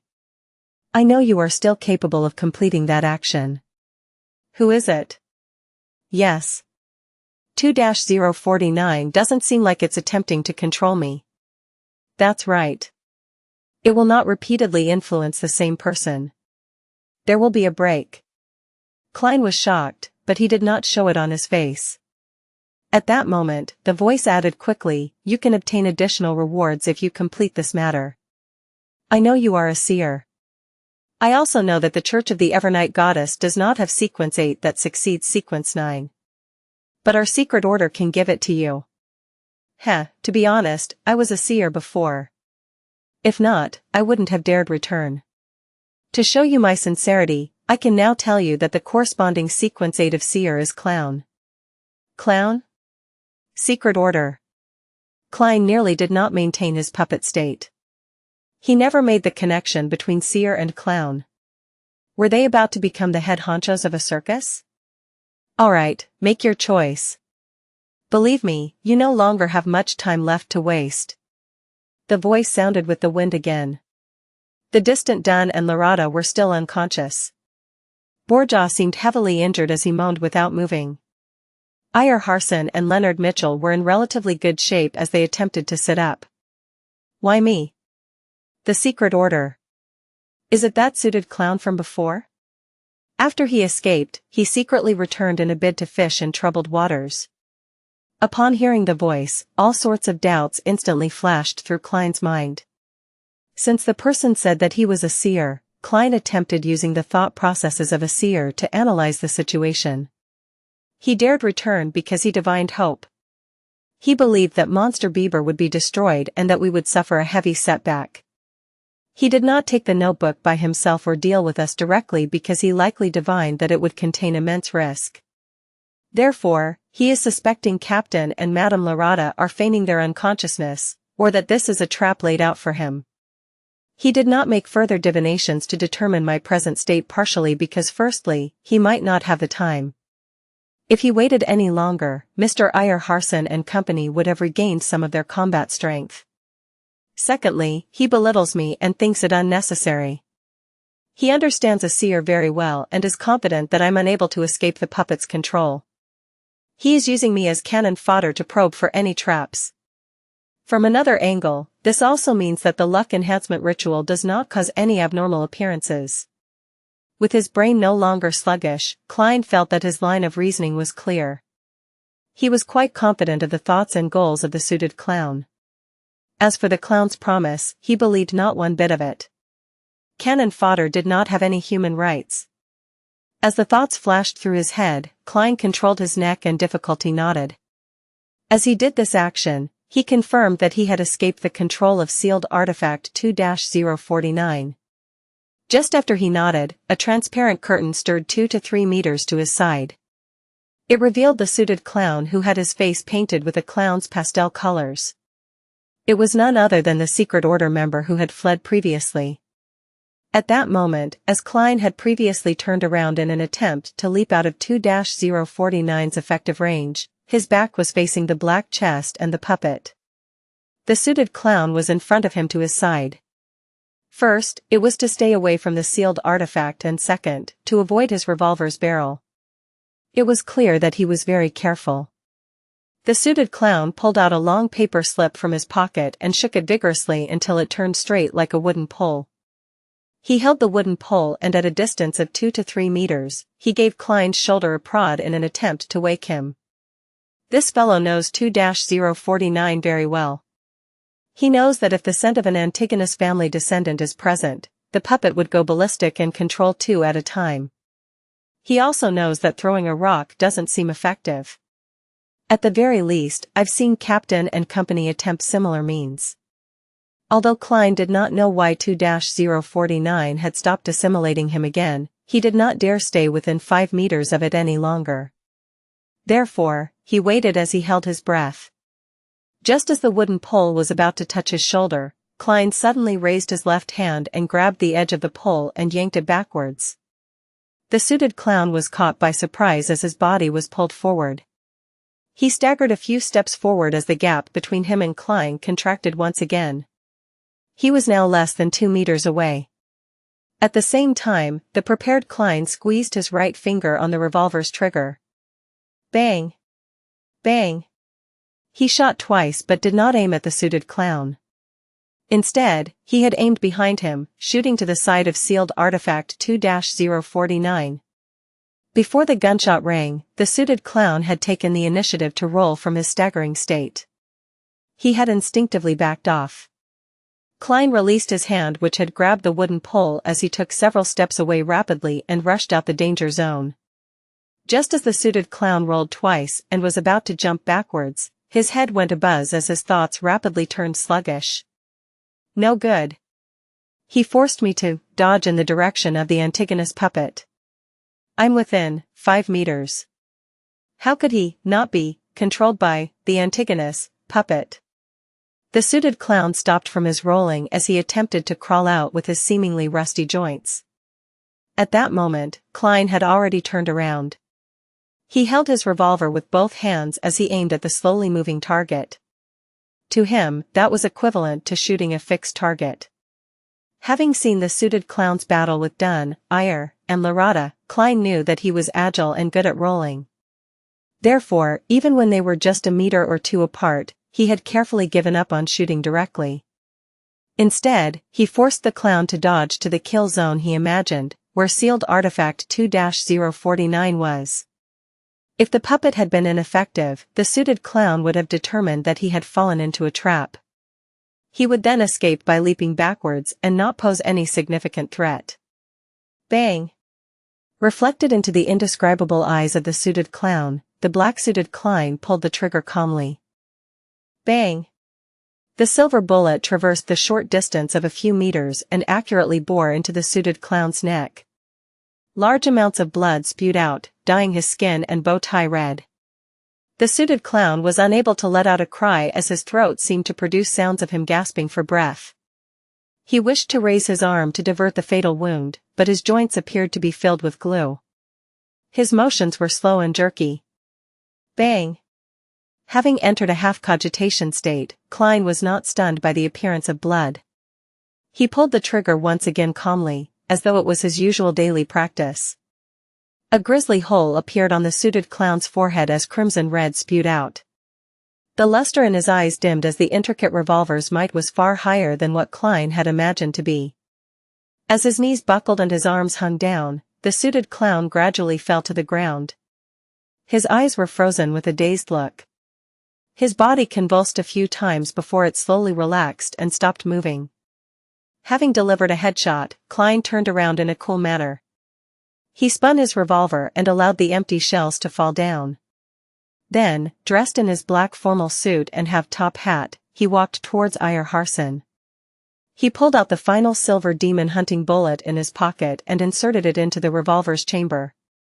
The reason why he did not turn back to look at the suited clown's tragic fate was solely because of his discomfort with his first kill. However, it was necessary. He did not know what would happen if the suited clown was under the full control of the puppet. Furthermore, he did not dare risk entering sealed artifact 2-049's effective range. After all, no one knew if something odd would happen that prevented his self-rescuing luck enhancement ritual to fail. As for the items on the suited clown, Klein only cared if there was the so-called clown potion formula or the relevant clues. However, this was not something he was in a hurry to carry out. In a while, he could do it together with Dunn, Iyer, and company. If the Nighthawks had it, it also practically meant that he had it. There was no way that they would be unwilling to share the potion formula of Sequence 8. At most, he would be required to accumulate his contributions over time. After all, he had only become a seer recently, it would still be a long time until he fully digested it. As his thoughts churned, Klein quickly walked next to Iyer Harson. The gentleman in his grey windbreaker struggled to sit up but failed at every try. He was covered in dust and mud from the fall. "Mr. Harson, what do you need me to do?" he asked, squatting down. He pointed the revolver in his hand at the ground in case of a misfire. Iyer gasped for air and sighed. The monster was too strong, if not for its weakness. Then, he pointed at a sky-blue metal bottle beside him and said in a self-deprecating laugh, "I was trying to consume some medicine, but my hand shook." The sky-blue bottle was about the size of Klein's finger. It was not longer than 5 centimeters long and a cap that hid spiral patterns had fallen to the side. The liquid had completely spilled. Klein reached out to pick up the bottle. As he looked at it with narrowed eyes, he answered helplessly, "Mr. Harson, there are only a few drops left in the bottle." "Go to Borja and search his body. In his inner pockets," Iyer said as he gasped for breath. "All right." Klein stood up and casually asked, "Is this restorative medicine? An item for mysticism?" "No, it only has certain restorative effects. The main goal is to stimulate our minds and squeeze out the potential of our bodies. It allows to maintain a decent state for a short period of time until we return, where we can receive treatment." Iyer attempted to sit up only to fail again. "Its name is the Goddess's Gaze. Remember to let Borja drink half a bottle." Klein did not delay any further as he turned around. He briskly arrived at Borja, who was groaning in pain. He found the uniform sky-blue metal bottle from the Nighthawk's pocket. After removing the cap, he carefully held the bottle to Borja's mouth. Having sensed it, Borja tried hard to open his lips. The bottle was held up as dark red liquid flowed in Borja's mouth. Klein estimated the quantity and stopped just in time. He then screwed the cap back on. The medicine was rather effective. It only took Borja a few seconds after drinking to regain the spirit in his eyes. Furthermore, he whispered, "Thank you." With that said, he pressed down on the ground as he slowly sat up. He first dealt with his wounds before walking to the unconscious Lorada and Dunn. Then, he retrieved the goddess's gaze from the latter's inner pocket. Klein returned to Ayer's side and fed him the remaining half-bottle.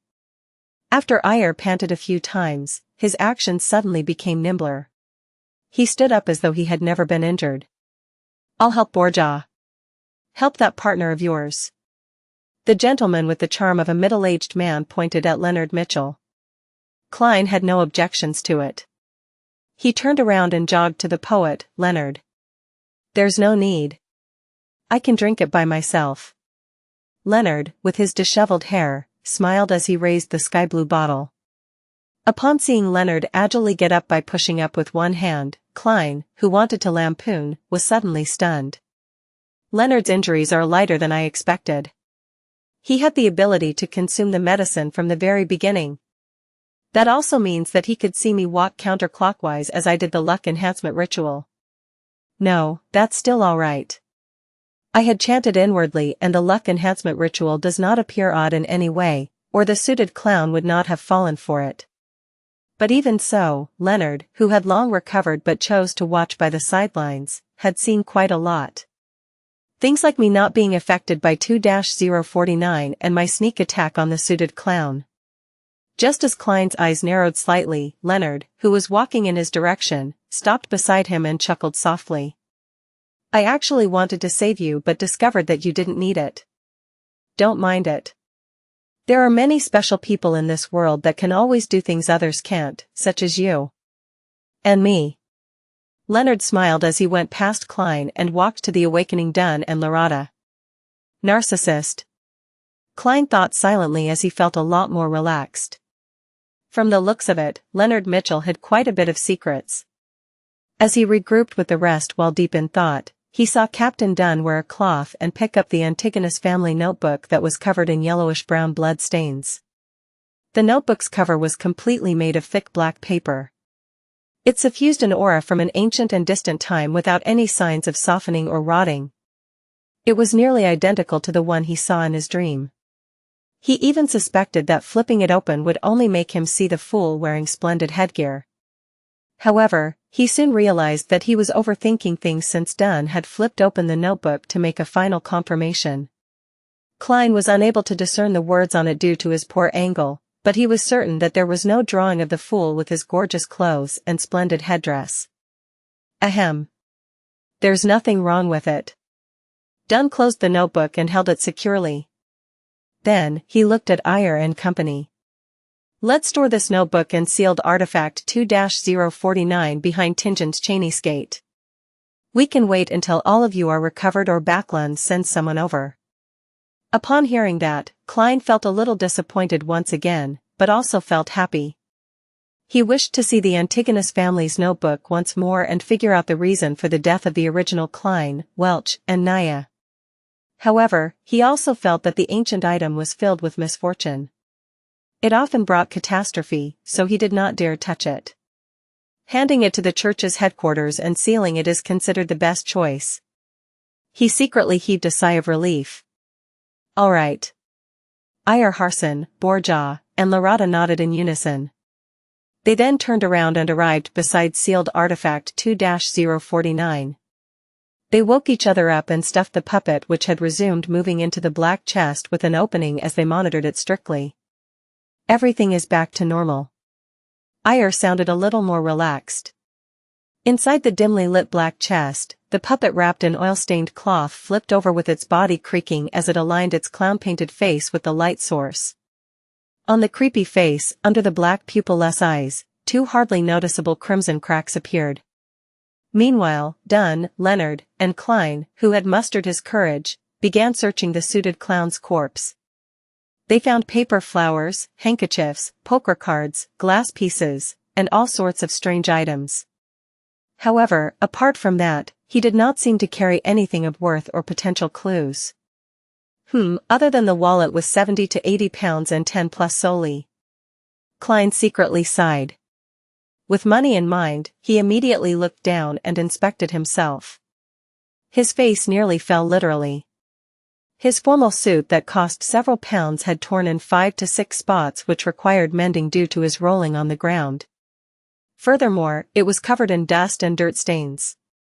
Dunn shot him a glance as the corner of his lips curved up. Losses during a mission can be reimbursed. Reimbursed. Upon hearing the term invented by Emperor Roselle, Klein instantly felt wonderful. Yeah. This suit just needs some proper cleaning and mending before it can be worn again. It will still be presentable. When the reimbursement comes, I can buy another set and I can take turns wearing them. I am not the kind of person that uses a reimbursement for something other than what it was intended for. However, I should consider getting a set of clothes for combat in the future, such as a black windbreaker like Captain. Clothes with slightly poorer material would be much cheaper than a tuxedo. TSK has the reason why the bastard, Leonard, doesn't like wearing formal suits been due to him having such considerations. Let Fry take care of the dead body. We'll see if he can find what the man originally looked like or find any relevant clues. Dunn touched the suited clown's face paint with his gloves. Then, they searched the innermost warehouse and saw that there were splotches of bloody flesh that looked like they had been smashed by boulders. They also saw one white bone after another that had been strewn everywhere. Ray Bieber was absorbing the power in the notebook via an ancient ritual, just like how we would consume a higher-level sequence potion. A ritual like that is full of danger. It must be performed in an environment isolated from all disturbances, and the ritual would have required him to enter a deep sleep for a certain amount of time. That was probably why he had yet to leave Tingen. Dunn guessed at the possibilities after inspecting the warehouse. Upon hearing such a description, Loretta laughed. Her black hair contrasted sharply with her pale face. Such a pity, we awakened him ahead of time. His anger at being woken up truly left a deep impression on us. This is a kind of losing control. Dunn looked towards Klein and told him, as both an explanation and a lecture. Why didn't he just leave Tingen and try to absorb it elsewhere? Asked a perplexed Klein. Iyer laughed and pointed to his head.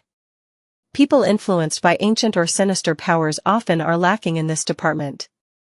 At that moment, Dunn inhaled and said while hiding his pain, Leonard, you are still in good condition. Stay here and do not allow ordinary people to come close. The rest of us will immediately search for items among Ray Bieber's remains. We will return with them and the sealed artifact, as well as the Antigonus family's notebook.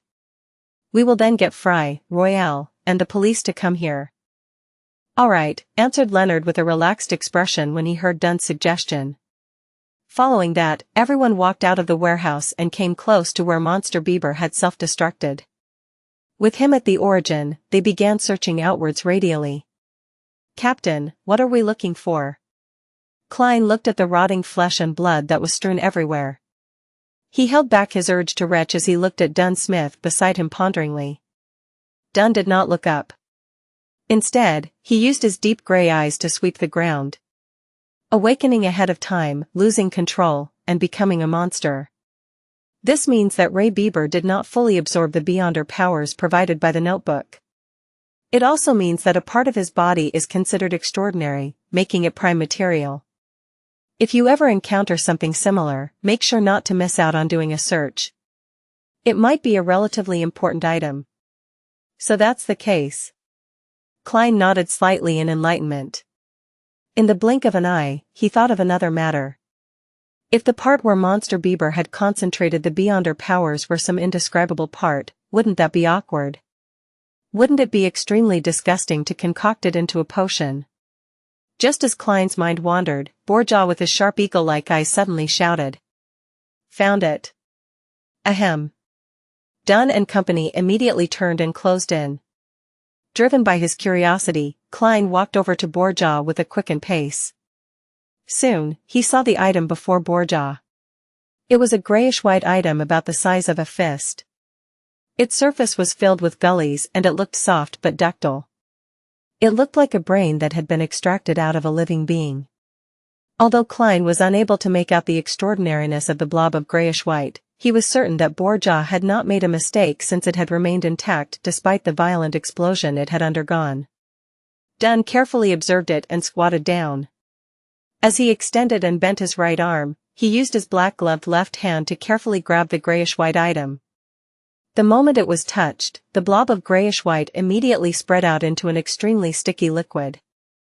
At that moment, Iyer Harson took out a tin-colored square case, removed the cigarettes from them and placed them into his pocket.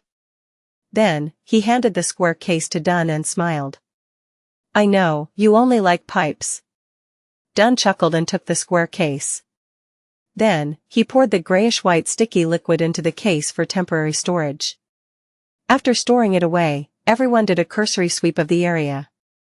After confirming that they had not missed out anything, they left. When they came out, they saw the horses digging their hooves into the ground, clearly spooked and nervous. They had nearly escaped their reins. "I'll drive." Borja covered his mouth with his hand and coughed softly. "I know you are good at placating animals," said Iyer with a smiling nod. After boarding the carriage, Dunn, Larada, Iyer Harson, and Klein, who continued their arm exercises, temporarily had nothing to say as they fell into silence. When the trotting of the horses sounded while the carriage wheeled off, Dunn looked at Klein and deliberated over his words before saying, "I know you are filled with curiosity about the Antigonus family's notebook. You wish to understand what happened." "No, not at all," Klein subconsciously denied. "It was an ancient relic filled with misfortune." Without giving him time to answer, Dunn continued and said, "However, I have to first report this to the Holy Cathedral. Only after they determine the confidentiality level of the notebook can we consider if this can be shown to you." "No problem." Klein gave a short and simple reply. Dunn continued his arm exercises as he thought before saying, "I once promised that you can be made a formal member of the Nighthawks when we confirm that Ray Bieber is a descendant of the Antigonus family clan. Now, not only have we determined Ray Bieber's identity, we have even eliminated the monster and spoiled the Secret Order's conspiracy. In this entire process, your performance was outstanding. You personally killed a member of an evil organization. Therefore, I will fulfill my promise and immediately make an application to the Holy Cathedral. We'll wait for their approval." "Right, I forgot something important. I still need to ask if you are agreeable to it. Mr. Klein Moretti, are you willing to formally join the Tingen Nighthawks as one of its members? Your salary will increase several-fold, reaching £6 a week. Furthermore, you will get a raise every subsequent year. Your salary will be paid by the church and Awa County's police department equally. You will also gain the identity of a probationary inspector. It will be very useful at times. As a support-type Beyonder, you do not always need to face enemies, but you will have to guard Cheney's gate once a week. Without the squad's permission, you are not to leave Tingen without permission. Furthermore, you have to keep this a secret from your family." By the time Dunn finished listing the restrictions and benefits, Klein was already thinking deeply for more than 10 seconds. "I wish to become a formal Nighthawk." Only by doing so could he continue to gain more access to mystery, such as the situation regarding the Secret Order. After reading the gathered Roselle diaries, Klein had some changes in thoughts about himself. Being skilled in mysticism knowledge to seek a way home was an immutable goal of his. Raising his strength further to more safely make the mysterious space above the gray fog do his bidding before using it to return home was a new addition to his goals. Just as Emperor Roselle said, simply relying on external powers was very dangerous. Furthermore, after becoming a seer and obtaining Beyonder powers, Klein sensed that he had a better grasp of the mysterious space. For example, he could pull another person into the gathering. This forced him to consider what possibly beneficial changes would happen to the mysterious space above the gray fog when he reached Sequence 8, Sequence 7, or an even higher sequence. Of course, Klein knew very well that this was built on the premise that he completely resolved the side effects of the Seer potion. He could not rush or be rash. "Very well. Once the Holy Cathedral approves of it, you will become one of us." Dunn's gray eyes were tinted with a hint of joy. At that moment, Iyer Harson, who was listening in, interrupted. Klein, don't mind me calling you Klein. Your performance today was really excellent. You managed to kill a Beyonder from the Secret Order. I even suspect that he has reached Sequence 7. How did you do it? I really find it incredulous. The question has finally been raised. Having long prepared for it, Klein acted as though he was organizing his thoughts. He knew that it was indeed incredible and enigmatic that he had killed a Beyonder that ran rings around Dunn, Iyer, and Larada. Iyer and company were not blind or dumb, so it was a matter of time before they inquired about the process. However, he never expected them to wait till this moment. That's right. Captain and Mr. Harson were previously injured and their situations could have worsened at any time. At that moment, any matter that could result in conflict had to be put on hold. It was to prevent me from acting desperately because of my exposed secret. Only after I expressed my attitude and showed that I was willing to be a Nighthawk were they at ease enough to ask. How crafty. They did not have any obvious communication between themselves, but they had made the same tacit decision. Klein answered as though in thought, it's an extremely lucky event. The clown in the tuxedo had made a fatal misjudgment. Back then, sealed artifact 2-049 was thrown near me as a result of the explosion's blast. It looked about 5 to 6 meters from me, but it was only a crude observation. It was very easy to come to the conclusion that I was within the sealed artifact's area of influence. And back then, I was feeling faint because of the explosion. My actions turned sluggish and looked as though I was being controlled. It was unknown when that suited clown came close to me in an invisible state. He tried to entice me by offering to save me and the corresponding Sequence 8, clown, of the Seer potion. He wanted me to help him retrieve the Antigonus family's notebook. Right, he said that the Secret Order is in control of the Seer potion's corresponding sequence pathway and that he was once a Seer. Klein recounted the situation back then in detail. He even described the theories he had back then, including how he believed that the suited clown had divined that taking the notebook would be an extremely risky endeavor, thus, he had changed his plans. Of course, all the truths were used to conceal the lie made in the beginning, that he had been controlled by sealed artifact 2-049. Divined that it was extremely risky to retrieve the notebook? Yes, it's indeed highly risky. However, the risk was actually because of you, said Larada with a chuckle as she covered her mouth. His divination was right, but it caused him to end up in a fatal situation. This sure is an interesting account. Klein was taken aback before he nodded seriously. Indeed. Divination is never crystal clear. And that vagueness only means that an interpretation can be wrong. Yes, I have to take note of that. How did you finish him off after that? Asked Dunn while he did his arm exercises and leaned back. Klein smiled. I pretended to agree to him and made him awaken me. However, he did not dare enter the effective range of the sealed artifact. He stayed 2 to 3 meters away and used a strange paper slip in an attempt to push me. I seized the opportunity and pulled at his paper slip, causing him to be thrown into 2-049's effective range. I then complemented it with repeated shots and completed my goal. It's quite an embarrassing matter for me. I didn't even have the confidence of hitting him despite being only 2 to 3 meters away from him. Iyer nodded slightly. With his evasive abilities, a distance of 2 to 3 meters is not an absolute guarantee. You might be able to strike him but fail to hit him in a vital spot. That would only make things worse. Your choice back then was impeccable. It can even be said to be outstanding. If I were in your shoes, I might not have been able to do it better than you. He did not ask further. After all, the suited clown's entry into the sealed artifact 2-049's area of influence basically sealed his fate. He became a living target.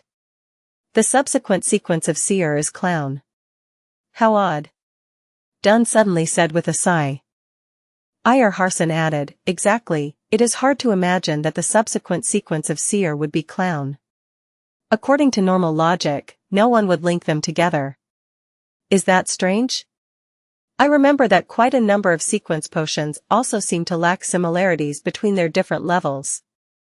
Larada covered her mouth as she yawned. It was obvious that her injuries were more severe. Not even Goddess's gaze could help her to maintain her vibrant energy. No, Larada. This is completely different. Even if the other sequence potions are lacking a connection, we can also find common points if viewed from a different angle. However, I cannot comprehend it for Seer and Clown at all, said Ayar Harson as he shook his head and sighed. Klein listened to their discussion and laughed. No, there's still a common point. What? Ayar asked curiously. Even Dun's arm exercises clearly slowed down. Klein replied without hesitation, be it a seer or a clown, both of them can be found at the circus. Ayar, Dun, and Larada were stunned. Pfft. Quite a good answer. I like young man like you. Larada was the first to return to her senses as she burst out laughing. Ayar also smiled as he shook his head. In this era, the number of gentlemen who are equipped with the spirit of self-deprecation is decreasing. Thankfully, we have met one today. Do you think I like to engage in self-deprecation? It's not like I figured out any commonality between the two. Klein complained internally as he replied with a wry smile, I only wish that the potions of the sequence pathway would not have names like Beast Tamer, Acrobat, or Magician. That would really form a circus. Furthermore, it's a one-man circus. Haha. Dunn and company were immediately amused. It filled the carriage with a joyous atmosphere. The carriage proceeded straight for Zutland Street. Klein, who was not injured, was the first to enter Blackthorn Security Company. Goddess. What happened to you? Why are you like that? Roseanne exclaimed when she caught sight of him. Klein looked down at his dirty and tattered suit. He replied with his heart aching, there are always all kinds of accidents during a mission. Thankfully, the goddess blessed us and it ended beautifully. Praise the lady. Roseanne devoutly drew the crimson moon across her chest. Before waiting for Klein to continue, she asked, do you need us to hide in the third floor again? Is the sealed artifact really that dangerous? Trust me. It's far more dangerous than you can imagine, replied Klein with a lingering fear. If not for his even more mysterious luck enhancement ritual, he would have perished under the proverbial hands of 2-049. Goddess. Roseanne's lips quivered as though she had still a million things to say or questions to ask, but in consideration of how the captain was waiting downstairs, she held back her compulsion. She informed Mrs. Oriana and company to head upstairs to the third floor. The neighbors of Blackthorn Security Company were either estates of the church, or devout clergymen who vaguely knew of the situation. When all the civilian staff dispersed, Klein did not rush to the entertainment room to inform the other Nighthawks. He immediately returned and helped the captain and the rest escort sealed artifact 2-049, Monster Bieber's remnants, and the Antigonus family's notebook to the second floor. Through the partition, Dunn pushed open the entertainment room's door and said to the two Nighthawks who were playing Gwent cards, Fry, Royale, both of you are to immediately head to the harbor's Tyrell warehouse and aid Leonard in dealing with the aftermath. All right. Royale with her raven-black hair and cold expression was the first to stand up. Corpse Collector Fry, with his black hair, blue eyes, and pale skin stood up next. They put down their Gwent cards and walked out the entertainment room, and when they passed through the partition, they clearly paused. Wait, Dunn shouted, not letting down their expectations. What else is there? Sleepless Royale turned her head back and asked without an expression. Remember to inform the police. Let them seal off the road. Prevent anyone from coming close until you are done with the scene and move the corpse back, Dunn said, smacking his forehead. All right. Royale turned around and took 2 steps before pausing once again. She turned her head, blinked and confirmed coldly, Captain, is there nothing else? No, Dunn answered categorically. Royale nodded unnoticeably and walked towards the entrance. As for Corpse Collector Fry, who exuded coldness and darkness, he maintained his adequate pace. At that moment, Dunn added, "Remember to tell Rosanna, Mrs. Oriana, and company that they can come down." "No problem." Fry calmly replied as though no emotion stirred in him. Klein watched as the two Nighthawks walked out the door and went upstairs before heaving a secret sigh of relief. He followed the captain and the rest underground. They proceeded straight to Cheney's gate. As Dunn gestured for Sleepless Kenley to open Cheney's gate, he instructed Klein, "Go to the armory and get old Neil here. We need his ritualistic magic to heal ourselves." As the effects of the medicine began to wear off, his mental state gradually waned. "All right." Klein did not wait for the captain to continue, as he added, "I will watch the armory in old Neil's place. I will also request for at least 20 demon-hunting bullets and also wait for the Holy Cathedral's approval, curbing my curiosity about the Antigonus family's notebook." Dunn was instantly at a loss for words. "Captain, is there anything else?" asked Klein with a smile after beating Dunn to it. Dunn shook his head and remained speechless. He pulled out his cane and turned around. After walking a certain distance, Klein turned into the armory and recounted the happenings generally to old Neil, who was drinking plain water. He became a monster that lost control. "You even killed a Beyonder?" Old Neil quickly tidied up his desk. "It's like I'm listening to the script of a play." He mumbled as he circled around the desk and walked straight towards the corridor without waiting for Klein's answer. Klein asked out of curiosity, "Mr. Neil, doesn't the church have real restorative medicine? Why would ritualistic magic be needed? No medicine made with ordinary ingredients can provide the permanent restorative effects of a ritual. Extraordinary ingredients are very rare, and most of them are not suitable for restorative medicine," old Neil explained casually. "You should know about Goddess's gaze, right? When the medicine is first made via a ritual, it would be a standard, real restorative medicine. But every minute after its completion, its effect evaporates until little of its efficacy is left." "I see." Klein nodded disappointedly. As a former keyboard warrior and avid gamer, it was a habit to yearn for a medicine with magical healing properties. He watched old Neil leave and sat down, taking in the tranquility that he had not had in a very long time. In the midst of his piece, he recalled the tragic death of the suited clown. He recalled himself shooting coldly, the gruesome wound and the spewing of fresh blood. Klein's body shivered as he felt discomfort. He first stood up, then sat down, then slowly repeated the process. He also did some pacing back and forth in between. Phew. He let out a breath and decided to occupy himself with something so that he could stop thinking of those negative images. Klein took off his silk hat and formal suit. He then took out a handkerchief and a brush to clean off the dirt and mud. After an uncertain amount of time, he heard old Neil's familiar footsteps. Old Neil's gait involved him walking on his heels, and it made a distinctive noise as he ambled down the hall. "How tiring," old Neil complained as he walked into the room. "Tell the rest that no one is to come here within the next hour." "I need to rest," he instructed casually, glancing towards Klein. "Why don't you rest upstairs, and I keep watch here?" Klein suggested out of kindness. Old Neil shook his head. "It's too noisy upstairs. Roseanne is a lady who just can't stop talking." "All right." Klein did not insist. He put on his coat and hat, picked up his cane, and returned to the corridor. Then, he pulled the armory's door ajar. Tap. Tap. Tap. He slowly walked on the empty path when he suddenly saw many rooms he had never seen previously by the side. "There is a secret door here." Klein stopped at a spot around a bend as he looked at the room. He discovered that corpse collector Fry had already returned. He was carefully examining a completely dissected corpse. Corpse? Klein's heart stirred as he mustered his courage and approached the room. He knocked lightly on the open door. Knock. Knock. Knock. Fry stopped his actions and turned around, looking over with his blue but ice-cold eyes.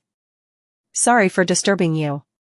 I just wish to know if this is a corpse of a Beyonder," asked Klein as he controlled his tone. "Yes." Fry's lips opened and closed, but only spat out a single word. Klein's gaze reached beyond him and landed on the corpse. Indeed, he discovered the familiar gruesome wound on the forehead. It's that suited clown.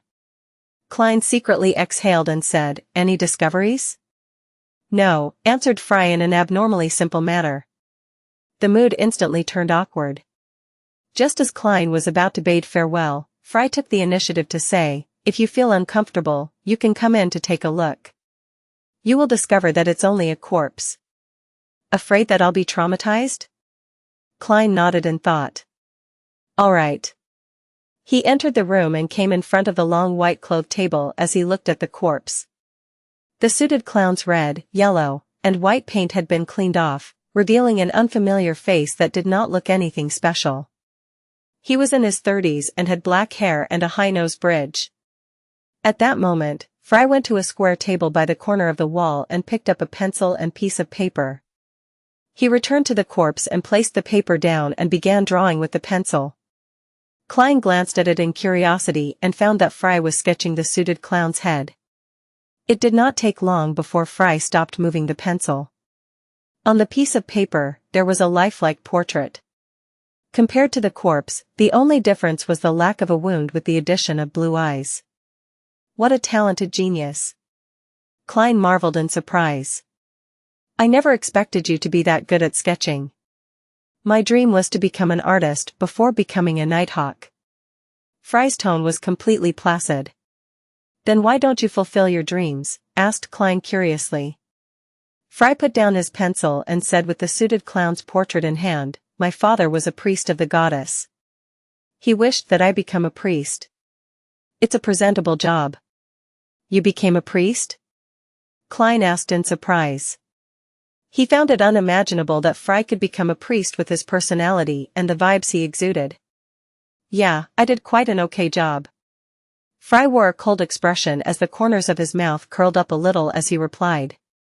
"Later, I encountered and experienced some things and ended up a nighthawk." Klein did not plan on infringing on his privacy, so he asked, "You were once a priest of the goddess, so why not choose to be a sleepless?" "A personal reason," answered Fry frankly. "Furthermore, Madame Daly is a good role model." Klein nodded, and just as he was about to change the subject, he heard Fry say, "Help me watch this room. I have to immediately hand the sketch to Captain. Closing a secret door is very troublesome." "All right." Although Klein was a little afraid facing a corpse alone, he braved his fear in agreement. With Fry gone, the room turned quiet. The corpse laid there as Klein's heart turned heavy. He took a few breaths and, in a bid to defeat his fears, approached the long table. The suited clown lay there silently with his pale face. His eyes were tightly shut, and he had lost all signs of breathing. Apart from the gruesome wound, he emitted the unique coldness of a dead man. Klein observed for a moment as his emotions gradually settled as he was calming down. He swept his gaze and discovered a strange brand on the suited clown's wrist. Gathering his courage, he extended his hand to touch it, hoping to turn it around to see it more clearly. Just as the ice-cold touch reached from Klein's fingertips to his brain, the pale palm that had lost all vibrancy shot up suddenly, grabbing him by the wrist. It grabbed at his wrist tightly. Klein instantly felt his hair stand on end as the icy hand tightened around his wrist. He instinctively pulled his wrist back in a desperate attempt to escape. A heavy sensation bore down on him as Klein used every fiber of strength in his entire body to yank his arm back. Bam! The pale, naked corpse was yanked so forcefully to the side that it fell from the autopsy table. However, the white, ice-cold finger's grip remained firmly latched onto Klein's wrist. Klein momentarily lost the ability to think. The only thought that went through his mind was to draw his revolver and riddle the corpse in holes. However, as he could not retract his dominant hand, he threw his black cane and desperately tried to retrieve his revolver from his holster to no avail. At that moment, the corpse's eyes rose, revealing a pair of calm, blue eyes. His mouth moved as he muttered, "Hornasis. Hornasis. Hornasis." After those 3 words were said, Klein was completely flustered as he felt that the fingers gripping onto his wrist began to loosen before dropping limp. The suited clown's eyes were shut once again, as though nothing had happened at all. If the pale corpse wasn't lying on the stone floor, Klein would have imagined that he had been struck by a hallucination spell. He staggered backwards a few steps and felt that most of his body was trembling as a result of the shock and fear. Phew. Phew. Klein gasped for air as he slowly regained control of his mental facilities. He looked at the corpse on the ground in alarm and fear. He drew his revolver and carefully retreated from the room, one step at a time. After confirming that the corpse was motionless, he took a glance at his wrist of the hand holding on to his revolver. There were 5 deep, red finger marks imprinted on his wrist. They silently described his encounter. Klein calmed down as vulgarities filled his mind. King hell. I almost died from the shock. After panting for more than 10 seconds, he began assembling items in his mind to quickly compose himself. He carefully recalled everything that he encountered and pieced them together. Although he did not understand the reason for the suited clown's resurrection, he acutely noticed an important point. The corpse had repeated the words Hornacis. It's Hornacis again. Klein knitted his brows. The Antigonus family's notebook has records of a nation of the Evernight in the Hornacis mountain range. While in cogitation or spirit vision, I would hear sounds that I shouldn't be able to hear, and among those sounds is the word Hornacis. Is the answer to all these questions on the Hornacis mountain range? There might be massive danger lurking there. For example, an evil god might be sealed within and was using various forms of attraction to achieve freedom. While considering this, Klein carefully entered the room and touched the corpse a few times to verify that it was completely dead. He didn't want corpse collector Fry to see him mess up the place, so he mustered his courage to move the corpse back onto the autopsy table. Klein couldn't help but feel as though his heart was in his mouth throughout the process. The slightest movement could snap his tense nerves. Furthermore, the ice-cold feeling given out by the corpse felt particularly disgusting. After finishing the mission with great difficulty, he recalled the reason he approached the corpse. Therefore, he focused on the suited clown's wrist and looked at the strange brand. It was unknown when the brand had slipped off, shrinking into a spherical blob of blood which had tint of blue. The spherical blob of blood was the size of a thumb. It floated in midair silently in defiance of the laws of physics. What is this? Klein muttered, but he didn't dare to touch it rashly. He had no intention of hiding the strange blood sphere. Firstly, he didn't know if it was a good or bad thing. Secondly, he was certain that Fry, who had examined the corpse, would have long discovered the brand on the wrist. It was even likely that he knew what the strange blood sphere was. And even if Fry doesn't know, reporting it to Captain and letting the Nighthawks research it is definitely better than me making random attempts. That was Klein's train of thought. Being in an organization meant he had to know how to make use of the organization's powers to its fullest. Klein waited nervously for a few minutes before he saw the black-haired, blue-eyed, and thin-lipped Fry return. He instantly noticed the strange blood sphere, and asked Klein a question he had previously asked himself. What is this? No idea. Klein shook his head honestly. He recounted what had happened without hiding anything. The brand slipped off into a blood sphere. Fry nodded, seemingly deep in thought. The corpse of a Beyonder always tends to have some strange transformations. He looked up and said to Klein, "Bring the captain here. Inform him about the contents that the corpse murmured as well." "All right." Klein was already itching to leave. "You don't have to return with the captain," Fry added. "I believe you won't like to see what happens next." As he spoke, he picked up a silver surgical knife beside him. Klein nodded with some lingering fear. "I was hoping you'd say that." He picked up his cane, wore his hat and hobbled over to the Cheney's gate. At the keeper's room, he saw the no longer frail Captain Dunn. After Dunn heard his recollection of what happened, he nodded indiscernibly. "I'll report the matter to the higher-ups and let the Holy Cathedral deal with it. Maybe they'll send people to the main peak of the Hornacis mountain range to take a look." Klein answered briefly in confirmation. Seeing that only Sleepless Kenley and the captain were in the keeper's room, he casually asked, "Are Mr. Iyer and the others resting?" Dunn nodded and said, "Iyer and Borja are at St. Selena Cathedral. Larada is probably looking for a coffee shop. Coffee shop? Madame Larada hasn't recovered from her injuries, right? Klein asked in surprise. Dunn massaged his nose bridge and said with a laugh, Larada has 3 hobbies: coffee, dessert, and maidservants. She says she needs these 3 things to speed up her recovery. Maidservants? Klein asked, perplexed. Does Madame Larada have a particular fetish? Dunn shook his head helplessly and said, she likes maidservants. Yeah, that's right. Furthermore, she likes ones with big breasts. She sure is weird. Klein had no idea what kind of expression he should show in response. Dunn didn't delay any further as he headed out the keeper's room. As Klein watched his back, he silently waited for him to turn. Meanwhile, he noticed at the corner of his eye that sleepless Kenley had fished out his pocket watch and opened it. 3, 2, 1. The moment Klein finished counting down silently, Dunn stopped and turned around. Another thing I forgot. Klein, you went through a lot today. Once you relax, you'll feel exhausted. There's no need for you to be here in the afternoon. Go back and get some rest. Tomorrow, I'll submit the application listing the detailed losses. Alright. Don't worry too much about your killing of a Beyonder. Killing him was equivalent to saving more lives. As a matter of fact, I'm actually feeling much better. Klein silently exhaled. Dunn nodded slightly, and just as he turned around, he smacked himself in the forehead. I've also handed the Beyonder sketch to Leonard. He and the police department are in charge of the follow-up investigations.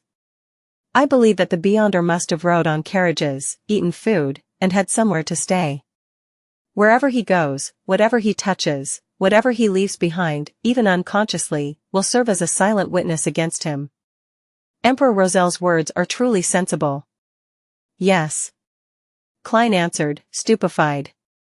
After the captain walked far away, he left the keeper's room and slowly walked to the 2nd floor. Along the way, he suddenly recalled something as he experienced an additional bout of fear.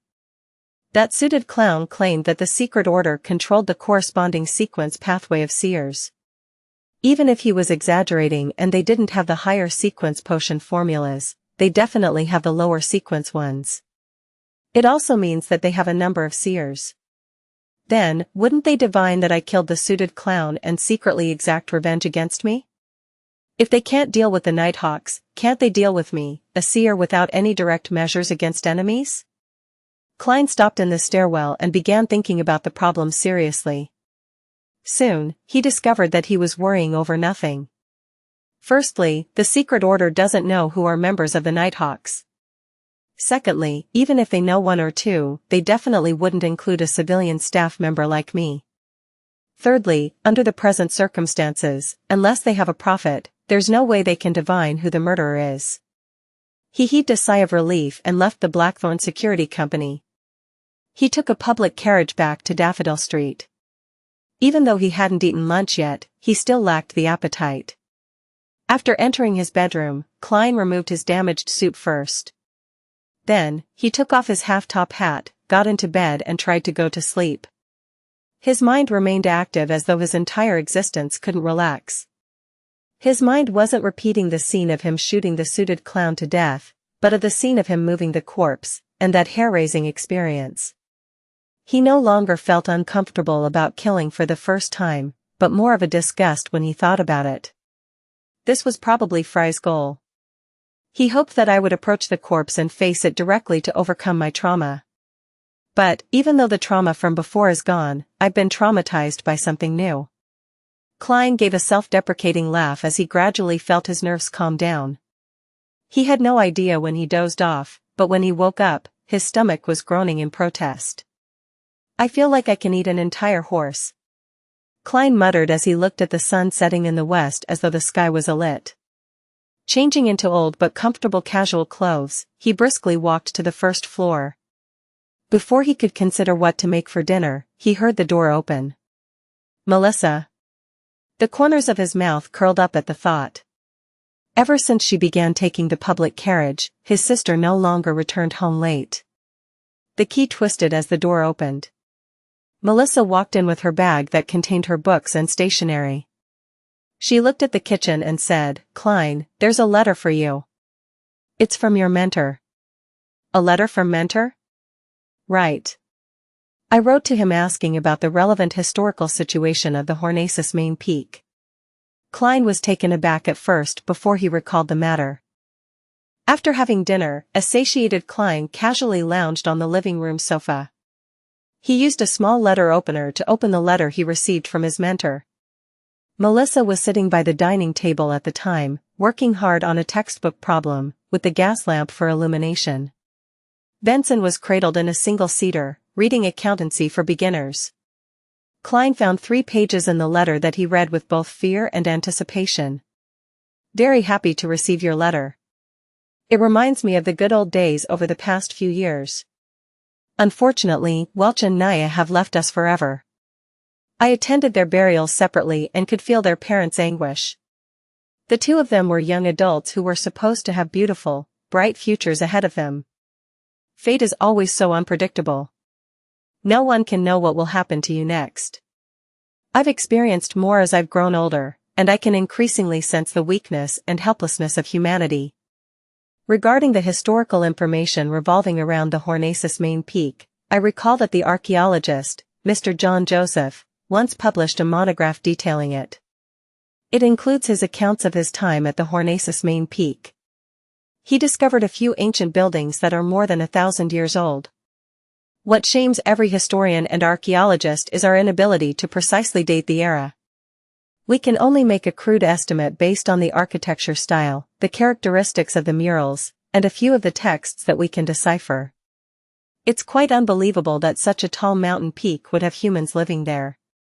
Mr. Joseph has ample evidence to prove that those humans developed a civilization that they can call their own.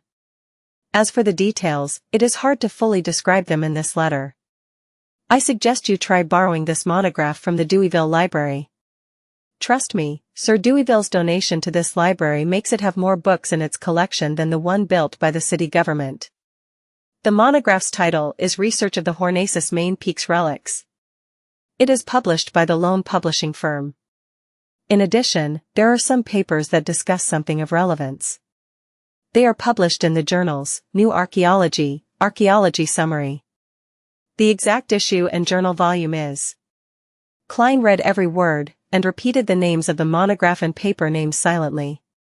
Immediately afterwards, he found some paper and an envelope, as well as a fountain pen before penning his gratitude. "Melissa, help me send this letter out. This is the money for the stamps." Klein placed the sealed envelope and more than enough money for the stamps on his sister's desk. Melissa took a glance and curled her lips. "Klein, stamps don't cost that much." "Yes, stamps don't, but a girl should have some allowance." Klein replied with a smile. "I believe Selena has mentioned this to you before." Noticing that Melissa was about to protest, he quickly added, "It can be used to buy the materials and tools you need." "Tools?" Melissa repeated softly again and again before casting her gaze back onto her books. "All right," she said as she nodded imperceptibly. The corners of Klein's mouth immediately curved upwards as he briskly walked back to the sofa. "Excellent persuasion skills. You precisely pinpointed Melissa's weakness." Benson gave a thumbs up as he said with a suppressed laugh.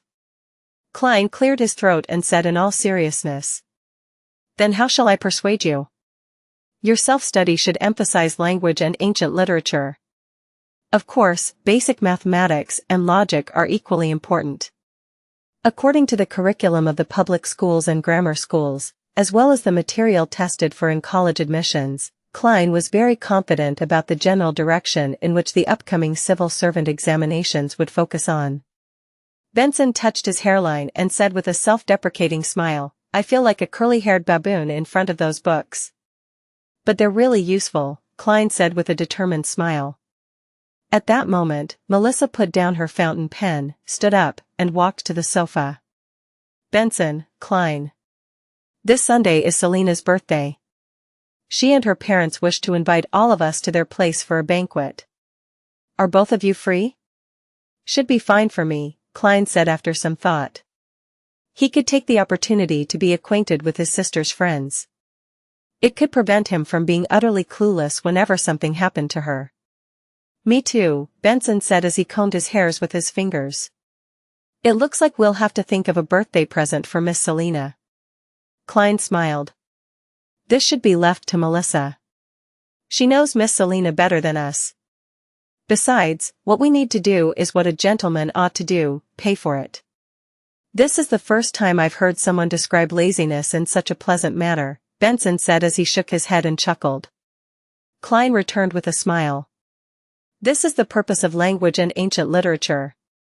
Benson never expected Klein to return to the subject at hand, it left him momentarily speechless.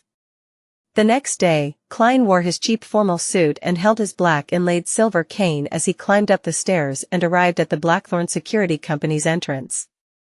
His tuxedo had already been sent to the tailor's. Klein was just about to greet Roseanne when he saw Captain Dunn walk out of the partition. Good morning, Klein. Did you have a good night's sleep? Dunn asked with concern.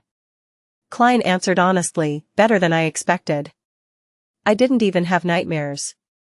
But I still feel heavy and a little disgusted when I recall it. Very good. I feel assured hearing that, Dunn said with a nodding smile. After chatting about the weather, he raised a matter. The Holy Cathedral has replied to my telegram. Antigonus, Larata, and company are to immediately escort sealed artifact 2-049 and the Antigonus family's notebook back to Backlund. They've also sent an additional Nighthawk yesterday afternoon via steam locomotive to help. I believe that they've already set off by now. Already set off by now? Does that mean I'm completely free from the traumatizing Antigonus family's notebook? Klein was taken aback. He found it surreal as though he was dreaming. This is more relaxing than I imagined. It's unlikely that there will be any follow-up, right? May the goddess bless them and that they will have a smooth journey. After a few seconds of silence, Klein made a gesture on his chest in the sign of the crimson moon. Dunn wore his hat and pointed out the door. I have to patrol the Raphael Cemetery garden. I forgot one thing. The investigations of Leonard and the police department has borne fruit. They found the carriage driver that drove them. We have confirmed their temporary residence in Tingen City, but they are rather cautious. They didn't leave behind any valuable clues. As expected of an ancient secret organization, Klein echoed wistfully. Dunn nodded and turned to head to the door. He stopped 3 seconds later and turned his head. Also, the Holy Cathedral needs another 2 to 3 days before they notify us of your application to become an official member. This is dealt with by a different department, separate from the one that deals with the Antigonus family's notebook. They have different levels of efficiency. I understand, Klein replied sincerely. Meanwhile, he helped his captain add inwardly. Remember to submit the compensation application today. Watching Dunn leave, Klein heard the brown-haired Roseanne exclaim. Goddess! Klein, are you becoming a formal member? You haven't even joined us for a month. Klein smiled. After I consumed the Seer potion, it was only a matter of time. That's reasonable. Roseanne fell into a daze for a few seconds before suddenly sighing. I was praying that you finished your mysticism lessons so that you could be added to the roster for watching the armory, but... Goddess, I have to be on duty every 2 days. I'm not a sleepless. My skin, my state of mind. Goddess, save me. Shouldn't you be very familiar to such a lifestyle? Before I joined, it has always been you, Brett, and old Neil who took turns, right? Klein asked, puzzled. Roseanne shook her head with a depressed look. No, there were 4 previously, 5 even earlier. Unfortunately, Kenley chose to become a sleepless. Viola did not choose to extend her contract last month and joined the Koei Noel Machinery Company. She's a gifted girl when it comes to creation. She only lacked the opportunity and money. 5 years as a civilian staff allowed her to have enough savings. Having said this, Roseanne suddenly glanced at Klein and laughed with her mouth covered. I've thought of a good solution. Klein, get married as soon as possible. then, accidentally expose the secret of Beyonders to her. This is considered a very minor leak, so there won't be any particularly heavy penalties. After all, who can lie to a person who shares the same bed with you over prolonged periods of time?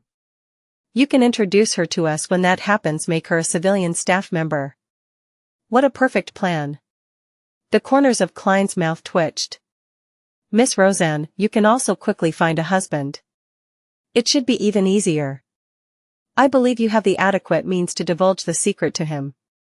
Roseanne's eyes widened and her mouth turned agape when she heard him. How can I? Marriage is a very serious matter. I have to carefully pick and observe him over a period of time to ensure that he's all right. That's not what you said a second ago. Klein didn't bother engaging in sophistry with Roseanne. He smiled as he engaged in a little small talk before bidding farewell and heading underground. At the armory, he saw old Neil wrestling with the hand-ground coffee. So, he sat down and waited patiently. Soon you'll be an official member, right? Old Neil asked casually as he filtered the coffee. Captain said that another 2 to 3 days are needed. It's still a question of whether the Holy Cathedral will approve of it, Klein said frankly. Hee. Old Neil chortled. The Holy Cathedral won't deny cases like these, especially when you're already a Beyonder. With that said, he turned his head and faced Klein. He said with a chuckle, you must be mentally prepared. There's a ritual every official Nighthawk member has to undergo. They have to complete a mission independently. Of course, Dunn would definitely choose the easiest and simplest ones for a rookie. Besides, you're a support-type seer.